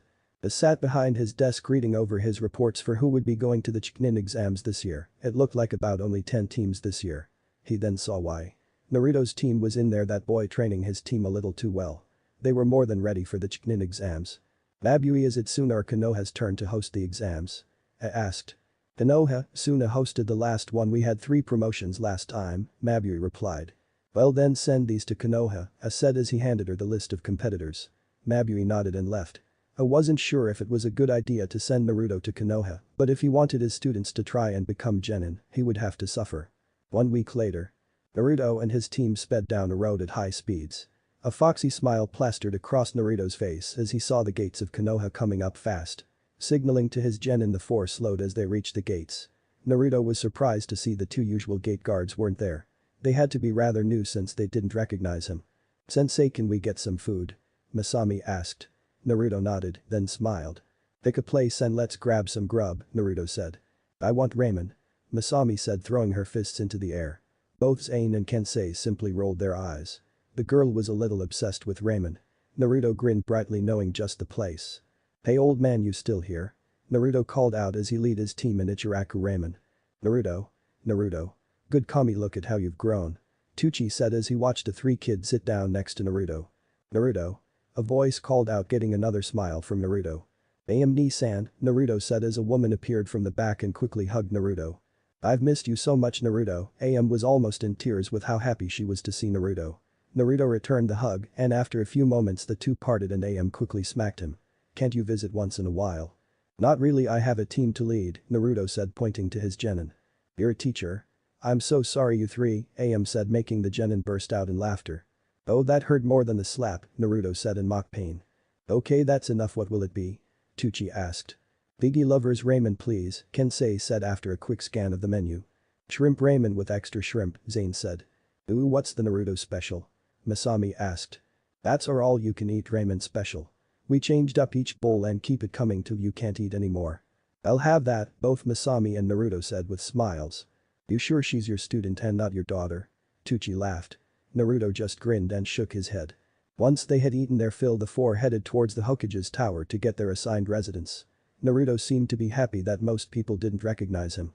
Reaching the Hokage's tower, Naruto noticed Tsunade was standing out front talking to several people. Tsunade stopped mid-sentence seeing Naruto walking up with 3 kids in front of him. Quickly dismissing the group, she turned her attention to Naruto. "Been a while, Naruto," Tsunade said with a soft smile. "Yeah, a few years," Naruto said with his foxy smile. "I see you're a sensei now," Tsunade said looking at the 3. "Yup, well, introduce yourselves." "It's not every day you get to meet another village's Kage," Naruto said. "I'm not the Hokage anymore, Naruto," Tsunade said, getting Naruto to snap his head to her. "Who is then?" Naruto asked quickly. "Your old sensei," Tsunade replied while pointing up. "How did I not notice that?" Naruto said, seeing the partially completed face of Kakashi on the monument. "If you are here to get your rooms, I can help with that," Tsunade said. Naruto said nothing and snapped his fingers. "Oh right. A pleasure to meet you, I am Masami Nasoku," Masami said with a bright smile and a bow. "Tensei Hikage at your service, former Hokage-sama," Kensei said with a bow as well. "And I am Zane. It is an honor to meet someone of your stature, Senju-sama," Zane said politely. "These are so not your students," Tsunade said with a blank look. "You're as bad as AM Nissan," Naruto said with a grin. "Naruto?" Naruto turned to see his former teammate, Sasuke Uchiha, coming out of the Hokage's tower. He was now clad in basic Jonin attire, but he had added the Uchiha fan over his heart. "Been a long time, Sasuke," Naruto said as he took a paper from Tsunade. "Yeah, a while," Sasuke replied. "I'll catch you later. I gotta get my team to their assigned residence," Naruto said as the 4 left. "Was that really Naruto? He seemed so much more mature," Sasuke said as he looked at Tsunade. "I know if it wasn't for the whisker marks I would have sworn it was someone else," Tsunade said. A few days had passed and Naruto's genin were in the exams. Now he just needed to decide what he wanted to do. He had plenty of time to kill. He had visited AM and Tucci every single day thus far. A smile came to his face as he heard a knock at his door. "Come in," Naruto said, knowing who it was. It rocked, being a censor. The door opened and in walked his old team. Kakashi-sensei, Sasuke Uchiha and Sakura Haruno, and that last person made Naruto's eyes shoot wide open and his jaw dropped. Sakura was very pregnant. Sakura, Naruto didn't even know what to say at this point. "Yeah, I'm going to be a mom," Sakura said as she rubbed her baby bump. Naruto placed a hand over his mouth trying to figure out what he should say. "Oh well, congratulations of course," Naruto said, standing. "Thank you, Naruto," Sakura said with a soft smile. "So how have you two been?" Naruto asked. "The usual," Kakashi replied with an eye smile. "Just about the same," Sasuke replied. "What about you, Naruto?" Sakura asked. "Well, I'm actually in the same boat as you, Sakura," Naruto said, causing his old team to go quiet. "I'm sorry, what?" Sakura asked. "Oh, I'm going to be a dad. My girlfriends are pregnant," Naruto said. "Girlfriends?" Kakashi asked. "Yes, Samui and Yujito," Naruto replied with a smile. To be honest, he was worried about Yujito's pregnancy since she was a Jinchuriki like himself. "Wow, Naruto, just wow," Sakura said with a shake of her head. "What can I say?" Naruto said with a foxy smile. "How about we just move to a different topic?" Sasuke asked. "Sure, you guys have teams in this year?" Naruto asked. "I'm not a sensei, more like a tutor," Sasuke said. "I have a new team, yes," Kakashi answered. "No team," Sakura said. Naruto nodded, then looked at Sakura again. "So Naruto said with a pause. Sakura said, causing Naruto's jaw to hit the floor. That was literally the last person he thought it would have been. "Well, I saw lunch," Naruto said, unable to think of anything. "Sounds good," the group said. At Akimichi Buffet. Naruto, Sasuke, Kakashi, and Sakura sat at a booth eating and talking. They had a lot to catch up on. Mainly the fact that Naruto was going to be a father of 5. Samui was pregnant with triples while Yujito was having twins. "So have you thought of names?" Sakura asked. "Well, Yujito wants to use Kushina, my mom's name, since she really likes the sound of it. Well, Samui likes Jin, Rika, and Yun.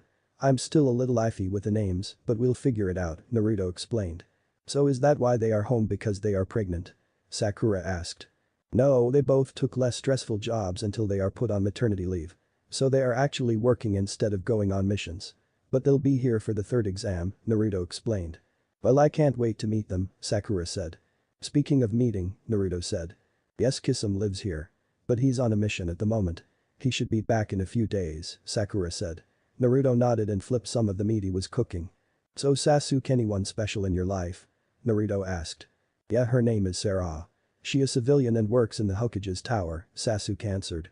"Cool, I hope I can meet her before I have to leave. Also, sensei, can you be away for this long?" Naruto asked. "Tsunade's covering for me. I asked her to so I could catch up with my old team," Kakashi said. "Cool," Naruto said. "So Naruto, what's your team like?" Sakura asked. Well, Masami is a firecracker of a girl, Kensei is like a mini Jiraiya, and Zane is a mix of Shikamaru and me, Naruto said, getting a sweat drop from his old team. That sounded like a team doomed to fail. Sensei. We passed. A voice screamed out. Naruto quickly jumped out of the booth and faced his team. Well done. When does the next part of the exam start? Naruto asked. 3 hours at training ground 44, Masami replied with a bright foxy smile. The old Team 7 all wondered the same thing, sure she isn't Naruto's. Zane, what's up? Naruto asked, seeing Zane was a little more quiet than normal. The proctor for the next exam was really hot, I think she broke Zane, Kensei laughed. No self-respecting woman should dress like that, Zane finally spoke. Anko, Naruto said with a chuckle. The genin looked up at their sensei as he laughed. You know her? Masami asked. Yeah, she was the proctor for my exam too, Naruto replied. What was your exam? Zane asked. The survival test, which I know you'll excel in, Naruto said as his genin smiled. Sensei, do you really have that much faith in us? Kensei asked. Without a doubt, I know all three of you are already Chunin level, Naruto said. I wouldn't have put you forward if I didn't have complete faith in you, Naruto said. Thanks, Sensei, the three spoke together. Now get out of here and rest for a while, Naruto said with his bright smile. The genin all smiled and took off. Wow, I really didn't think he had it in him, but Naruto's a heck of a sensei, Sakura said, getting agreeing nods from the others. Naruto turned back to his old team and smiled. I hate to say it, but I should go and make sure my genin are all set, Naruto said. The rest of the old Team 7 simply nodded and let him leave. The second exam. Naruto walked alongside his genin as they moved towards the Forest of Death. Last time everyone was led there by Anko. This year the senseis had to bring their genin to the forest themselves. Naruto smiled as he looked back at his genin. They seemed hyped and ready for anything. And truth be told, he knew they'd decimate this test as long as someone like Orochimaru didn't attack like in his. Sensei, how much further is it? Masami asked. Just ahead, you can already see the tower from here, Naruto said as the genin looked and saw a large tower in the distance. A long time no see, a voice spoke as someone suddenly landed on Naruto. Naruto grinned and managed to stay on his feet. It has been a long time. How have you been, Anko-san? Naruto asked as he looked at the purple-haired woman that was currently on his back. I've been good. But from what I hear, you've been busy, Anko laughed as Naruto rolled his eyes. Of course, word of his future children would spread like fire. You could say that being a sensei takes up a good amount of time, but it's worth it to see these kids excel, Naruto said, teasing Anko. Oh, that's not even close to what I meant, and you know it. Mr. Father of Five, Anko said with a coy smile. Of course that's what you want to talk about, Naruto said as the five now started to walk again. Hell yeah, I want to talk about that, Anko said. So were you guys trying, or was it a surprise? Anko asked. Surprise, one heck of a surprise, Naruto replied. Anko simply laughed again. Well, I got an exam to lead, so later, Anko said as she vanished in a swirl of mist. Naruto looked back to his genin and motioned for them to follow him. They needed to get to the second exam. Naruto had to hold back a laugh as his genin stared in awe of the Forest of Death. They seemed to be both shocked and excited for their exam. They were going to show off a lot in there. Here it is, have fun my little genin, Naruto said with a smile. We won't let you down, sensei. Kensei and Masami shouted together. I'm sure you won't, Naruto replied as his genin ran off towards where the rest of the possible Chunin were waiting. Naruto sat within the Tower of Death, his feet up on a table as he sat reading his favorite book, the very book that gave him his name. He glanced up to see the time. The second exam had been going on for just about 7 hours now. He was actually surprised that no teams had shown up yet. His surprise was short-lived as 3 Chunin walked in talking about the team that showed up. Yeah, it was a group from Kumo, the first Chunin said. Really, I'm surprised a Konoha group didn't show up first, the second Chunin said. I know, right? But there is something odd about these kids, they seem way stronger than needed for the exam, the first Chunin said. Oh, that's probably my team, Naruto said as he closed his book and made his way towards the first floor to see if it was in fact his team. Reaching the waiting room, he heard arguing voice and knew it was his team. Seriously, who in their right mind made this place? Kensei's voice echoed out. Hey, we made it through fine, so what's the big deal? Masami's voice asked. Big deal? Big deal, did you see the sight of those leeches? That's freaking crazy, Kensei shot back. If you think the leeches are big, you should see the tigers, Naruto said as he opened the door to see his genin all sitting. Sensei, the three called out. Naruto smiled seeing his students all standing before him with bright eyes. He couldn't be more proud of his team. I am very proud of you all. You're the first team here and everything, Naruto said with pride. Now let's go rest, you've got a few days until this exam ends, Naruto added. The 3 genin all smiled and followed their sensei. Preliminaries, only going to focus on Naruto's genin. Naruto was surprised to see roughly the same amount of teams pass this time like they had his time. And thus so far most of the preliminaries had been rather boring. A few Konoha shinobi had won and a single Suna shinobi.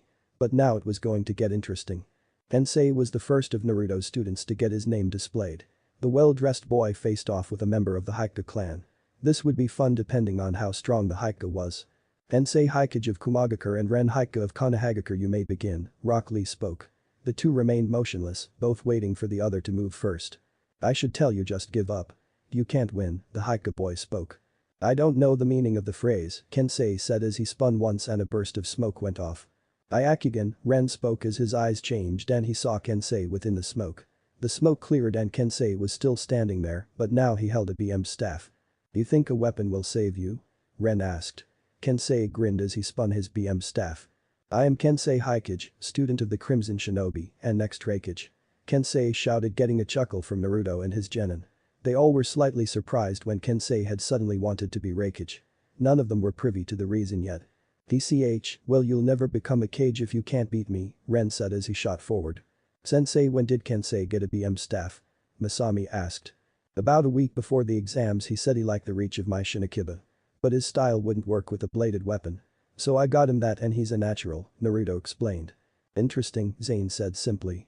Naruto smiled and turned his attention back to the match. You're within range of my divination, Ren said, a smirk coming to his face. He hesitated only for a moment, seeing not fear on Tensei's face, but a wicked grin instead. Ren started before both of his hands were smashed and he was thrown backwards. Tensei's grin was still present on his face and he spun his BM staff. Sorry, I'm faster than you, Tensei said as lightning sparked from his BM staff. How did you do that? Ren asked and he stood his hand completely numb. He had been faster than the boy, but then he somehow just picked up speed. It's the lightning release. Lightning burst jutsu, Tensei said, still smiling. I won't lose to a Kumo bastard, Ren growled. Got some hate against Kumo, eh? Well, too bad, this win is mine, Tensei said as lightning chakra started to spin around his BM staff. Lightning release. Rolling thunder, Tensei called out as he charged forward. Ren tried to backpedal, trying to get away, but he couldn't move fast enough. The BM staff slammed into his shoulder before he could bring his still-numb hands up to defend. But the deafening scream, Ren collapsed to the ground as his body trembled from the hit. Tensei spun his BM once more and placed it at Ren's throat, a grin coming to his face as he looked to Rock Lee, expecting him to end the match. Winner. Tensei Hyuga of Kumohagakure. That was a truly youthful fight, Rock Lee declared. Tensei looked up to his team and sensei to see them applauding his victory. Once Tensei was back up with his fellow teammates, the questions began. Why didn't you tell us you got a BM staff? Masami asked. I wanted it to be a surprise, Tensei replied. Also, I'm not super great with it yet, so I didn't want to include it and make a mistake with it, Tensei explained. So when are you going to tell us why and when you decided to become Raikage? Zane asked. Not here, that's for sure. When we get home I will, Tensei said. Enough talk, luck's on your side, Zane, Naruto said, pointing to the screen where his name was displayed. You got this, man, Tensei said. I know, Zane replied with a smirk. Naruto leaned in, whispering into Zane's ear for a moment, getting a nod from the boy before he went down to face the Iwa shinobi, whose name had come up as well. Sensei, what did you tell him? Masami asked. Just wait and see, Naruto replied, a smirk dawning his face just like Zane's. Down in the ring, Zane faced off with a tall young man called Higu. The guy was rather imposing. Probably about 6'2" and all muscle and a pissed off look to boot. Zane cracked his neck and readied for his fight. The fight between Higu of Iwagakure and Zane of Kumohagakure begins now, Rock Lee called out and the two shot at each other. Earth release. Crumbling rock. Higu shouted. The ground replied and quickly started to shatter and break. Earth release. Rock's bed, Zane replied, and the ground under him flattened out instantly. Ah, so we both have Doten, Higu said as he stood and glared at Tensei. So it seems, Zane said as the two quickly started to flow through hand signs. Earth release. Impaling spikes, Higu shouted loudly. As implied, the ground under Zane shot out, trying to skewer the boy as the attack went off. Dust and rock was sent in every direction. Higu started to laugh as he knew the boy was dead. Who killed one? Higu laughed. His laughter died on his lips as he heard laughing from within the cloud. Sorry, but Sensei's attacks hurt more, Zane spoke as the boy stepped out of the dust cloud clad in rock armor. What is this? Higu roared. My own jutsu, Earth release. Golem's armor, Zane said before he charged Higu and smashed his fist into the shocked man's jaw. And with that the match was over. Winner. Zane of Kumohagakure, Rock Lee spoke. With a nod Zane left to join his teammates once more. Naruto smiled as most of the genin and senseis in the room looked at him, seeing as both of his genin thus far hadn't just won, they had won soundly. Neither of the boys had built much of a sweat in their fights. Only a few fights remained at this point. And surprisingly most of the genin wanted to see what the girl on Naruto's team could do. Sadly they had to until the very last, which annoyed young Masami to no end. She was rather impatient. So when her name finally hit she was in the ring in a flash. "Let's do this," Masami said with a grin. "Nope," everyone's eyes shot up to a young black-haired boy whose sensei was now berating him. "What do you mean nope?" the boy sensei asked. "I mean no. If she's even half as strong as her teammate I'll lose.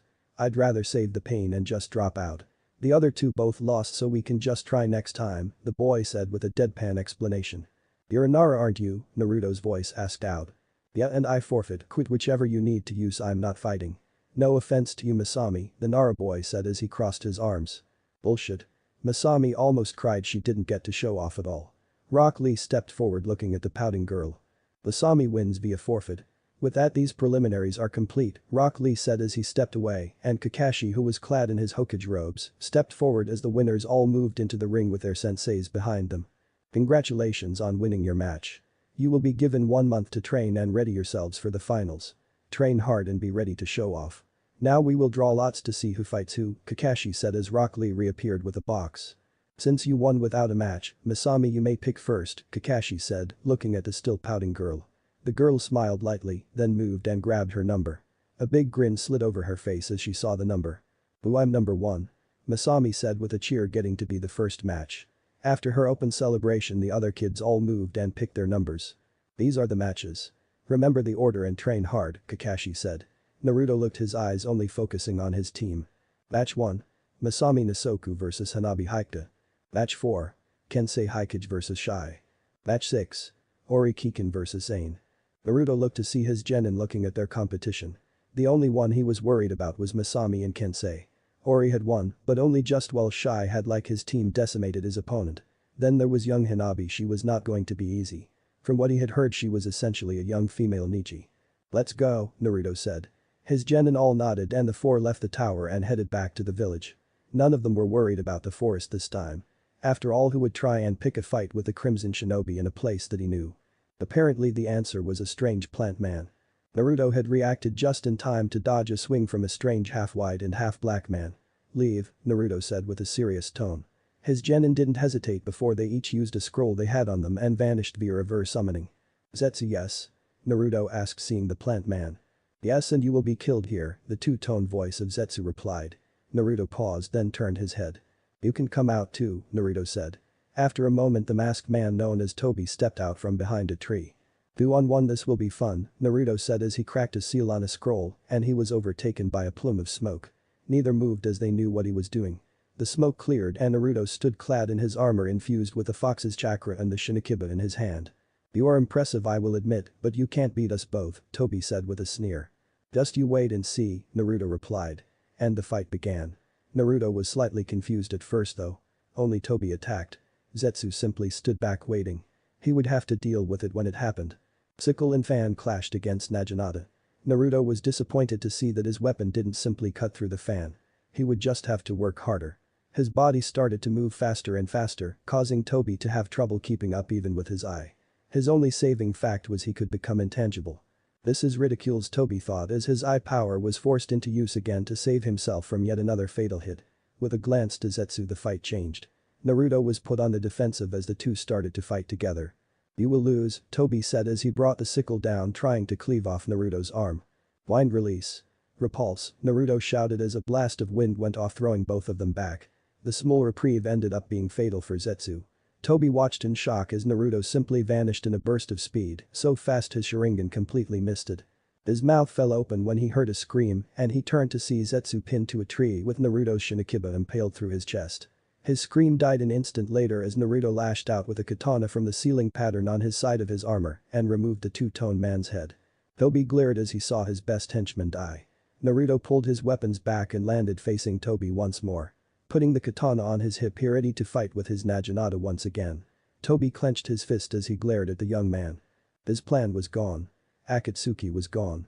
This wasn't about bringing him in. This was about killing him. Everything he had been planning was ruined because on this brat helping out the other Jinchuriki. Toby grabbed his mask and threw it off and gripped his weapons, readying to fight once more. "Ah, so I see your face now, eh?" Naruto asked as he looked at the slightly scared face of Toby. "I am Obito Uchiha and I will kill you," Obito said with a growl. "I am Naruto Uzumaki and you will be the one to die," Naruto said as the two charged at each other.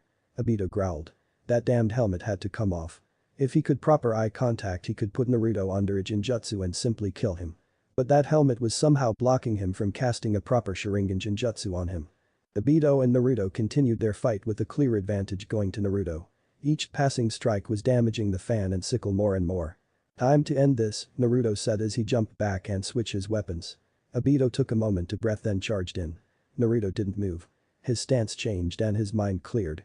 The moment Obito was in range Naruto moved. "Uzumaki Futen Kenjutsu." "Screaming wind," Naruto said. It was too fast. Obito could do nothing. He hadn't been thinking straight. He couldn't use his eye anymore. The moment their weapons met the wind chakra on the sword exploded out destroying the fan, the sickle, and Obito. The wind scared across the land tearing everything in its path to shreds. Obito hit the ground his body in shreds and he was dying fast. His eyes moved slowly finding Naruto. "Curse you," he spat slowly. "Yeah, whatever your head is mine," Naruto said just before he cut off the man's head. "This will interest Sasuke and Kakashi," Naruto said as he sealed away the head and the broken remains of Obito's weapons. "Pain. Dikaku Enjin no Jutsu," Naruto said lighting up Obito's and Zetsu's bodies. With that everything was done. Akatsuki was gone hopefully for good. Hokage's office.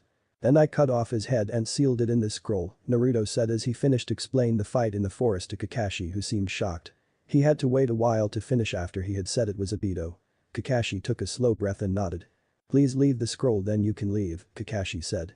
Naruto nodded and placed the scroll on the desk. "Okage-sama," Naruto bowed and left. Once out of the tower Naruto quickly made his way to find his genin. He knew they'd be worried about him.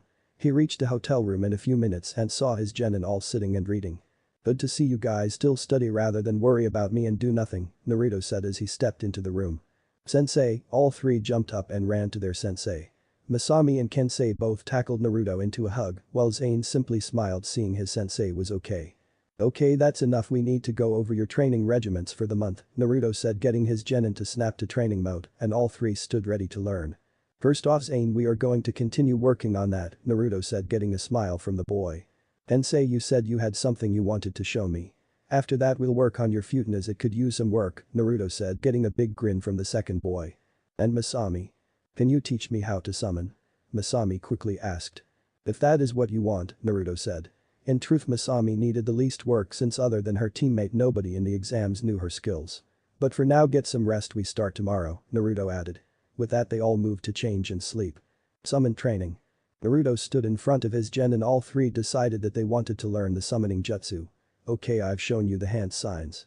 So know before you use this jutsu, know this, you will be taken to the home of the summons you are most affiliated with. So be on your best behavior," Naruto said. With a nod from his genin the three each used the summoning jutsu and vanished. "Tensei." Tensei looked around seeing he was somewhere odd. The place looked old but well kept. He couldn't see any animals of any kind. He continued to look around trying to see if he could find something telling him what his summon was. "Hello?" Kensei called out hoping to get something's attention. He was rewarded when a furry hand came into view. His jaw dropped like a rock when he saw a monkey step out of one of the houses. Monkeys, his summon was monkeys, could he really be that lucky? "Who are you, boy?" the monkey asked. "Tensei Hikage of Kumohagakure, my sensei had just taught me the summoning jutsu, it brought me here," Kensei said, trying to sound and act as polite as possible. "Kumo, that could be a problem, you're gonna have to talk to the boss," the monkey said as he hopped down and stood in front of the boy. "I understand," Kensei said knowing that the monkeys were seen as allied to Konoha since the legendary third Hokage held the monkey summon. "Follow me," the monkey said leading the boy through the village. The two walked for a short time before they reached a large house where a very large monkey sat in front of smoking a pipe and reading from a scroll. Kensei had to hold back laughing. It was funny to see him holding the scroll with his feet. "What's this Kumo boy doing here, Ziki?" Enma asked. "He used the summoning jutsu," Ziki replied. "And came here? Okay, color me interested," Enma said putting the scroll down and looking at the boy. He rubbed his chin for a moment looking over the well-dressed boy. "Well, tell us about yourself," Enma said. "Oh right, sorry. My name is Kensei Hikage and I am from a small clan, I am 13, I'm one of 3 students of Naruto Uzumaki, Hold it right there, Enma said, stopping the boys talking. Naruto, as in the former shinobi of Konohagakure Naruto? Enma asked. Yeah, that's him, the Jinchuriki of the nine-tailed fox, Kensei said. What are you thinking, boss? Ziki asked. Okay, listen up boy, I'll let you sign our contract, but you don't use us to attack Konoha shinobi unless they attack you first, got it, Enma said. I can understand that our villages are allied now, so we shouldn't have a problem, Kensei said. Enma nodded and stood going into his house. After a few moments he came out and placed a large scroll down.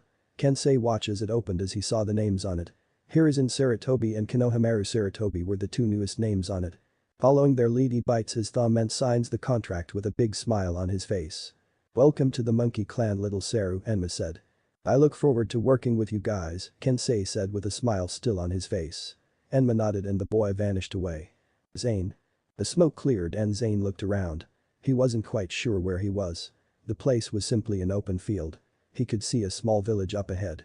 With a shrug he started walking towards it. He kept on his guard just to be safe. As Zane walked he could feel someone or something watching him. His feeling proved to be right when a large owl landed in front of him. So that's where I am, Zane said as the owl turned its head. I'm a new summoner, interesting, the owl spoke. The owl looked the boy up and down a few times before nodding. Yes, you will work, the owl added. Zane was about to ask when a large owl appeared. This one was significantly larger than the first. Within one of its talons was a scroll. Zane watched and the scroll was unrolled. He blinked, surprised to see quite a few names on the scroll. Sign with blood, correct? Zane asked. The owls nodded and Zane signed the scroll. Now then, you can summon us when you need help, the first owl spoke, and with that Zane was gone. Lasami. Lasami smiled as she appeared and looked around. She appeared to be in what looked like a swamp. Looking around, she paused when she saw a large salamander approaching her. She gulped, seeing the simple size of the creature. It had to be the size of a house. So a new summoner has come, the salamander spoke, looking at the girl. Why yes, Masami said nervously. It's been a while since we've had a summoner, the salamander said as its webbed hand poked the girl as if testing her. Masami didn't back down. She was a kunoichi and she was going to show it. The salamander went to poke again, but Masami actually pushed his hand away. Okay, that's enough of that, Masami said. Sure, she was nervous, but she wasn't going to just let the overgrown lizard push her. You've got some spunk, the salamander said. Okay, time to test you, the salamander said. Masami readied herself. She figured she knew what the test would be and she was right. The salamander attacked. Naruto. Naruto sat waiting for his genin to return. He had simply sat back enjoying the peaceful day. Found you, Naruto's eyes shot wide and he flipped up. What are you two doing here? Naruto asked, seeing the goddesses that were his girlfriend Samui and Yujito. We decided to leave a little early and surprise you, Samui said as the two walked over to Naruto. So you're happy and surprised, right? Yujito asked. Of course I'm happy. How could I not be, Naruto said. Naruto quickly moved to his lovers and embraced them both. The three hugged lightly and with some difficulty, thanks to Samui and Yujito's bellies. Naruto knelt down, his hand running over Yuto's belly first. He felt two presences within her and smiled before he kissed her belly and turned to Samui's belly, doing the same. 3 bursts of smoke went off and the genin were back. Naruto, Samui and Yujito all looked to see all 3 genin smiling. Once they saw Samui and Yujito, all 3 looked in confusion. How long were we gone? Masami asked. She thought that they were supposed to be showing up at the time of the 3rd exam. 10 to 15 minutes. They decided to surprise me, Naruto said with a grin. The genin all looked at each other, then ran through the hang signs. Fuchius no jutsu, all 3 called out. Naruto waited for the smoke to clear to see what they each had gotten. The smoke cleared and Naruto's jaw slacked a bit. Zane stood, his arms crossed as a large owl sat on his shoulder. Kensei stood with his big smile and a monkey to his right. But it was Masami that caused the most shock, for she stood on the head of a large salamander. A salamander contract, Yujito said in complete shock. A monkey contract as well, Samui gulped. Owls, monkeys and salamanders, I am truly impressed, Naruto said. Boy, why did you summon me? The monkey asked as he turned to Kensei. Oh sorry Jin, I wanted to show sensei my contract, Kensei replied. In doing so he answered the question for the other 2 summons as well. Little Mossy Ibuse would not be happy hearing that you summoned me out of combat, the salamander said. Sorry Bibi, I just really wanted to show off, Masami said as apologetically as she could. I will cover for you this time, but to be safe try not to do it again, Ibibi said before he vanished. Same goes for me Ken, Jin said as he vanished as well. Well, they're stuck up, summon me whenever you want Zane-sama, the owl spoke. Thanks Rimi, Zane said as the owl vanished with a puff. Well now I have to say Zane, I think you won out with the summons, Naruto said, causing the two other genin to look in confusion. Oh, don't get me wrong, all three of you got great summons. But Zane's summons seem the most willing to help whether it is in or out of combat. Much like my toads, Naruto explained. But the monkeys and salamanders are known to be more powerful, Kensei said in question. Yes, they are. The monkeys are possibly the most versatile summons of all, with their ability to transform into weapons. While the salamanders are arguably the most powerful summon excluding the tailed beasts. But the owls are just as useful if not more. And by that I mean because they are willing to be summoned at any time rather than just in combat. So Zane can use them for sending messages, traveling, and fighting, Naruto explained, getting nods from his genin. Well, congrats Zane, Masami said, patting him on the back. I'm actually more surprised you got the salamanders than anything, Zane said, getting an agreeing nod from Kensei. Yeah, that's so bad to say, sensei. You said you show us Gamabunta sometime. Kensei said, turning to his sensei. Yeah, I did not now Thame, when we start training you with your summons I'll use him, Naruto replied. You four have some training to do, we're going to go lay down, Samui said as her and Yujito both turned to leave. Instantly they were joined with a pair of Naruto shadow clones. Sorry boss has to train, but we'll take you to his hotel room so you can rest, the clone said as they lead the girls away. What if Naruto is banished from Konoha and joins Kumohagakure'S exam, and thanks for watching my video till the end. If you enjoy this content then do consider subscribing to my channel and leave a like if you guys need the next part, comment down, and thanks for watching the video and see you guys next video.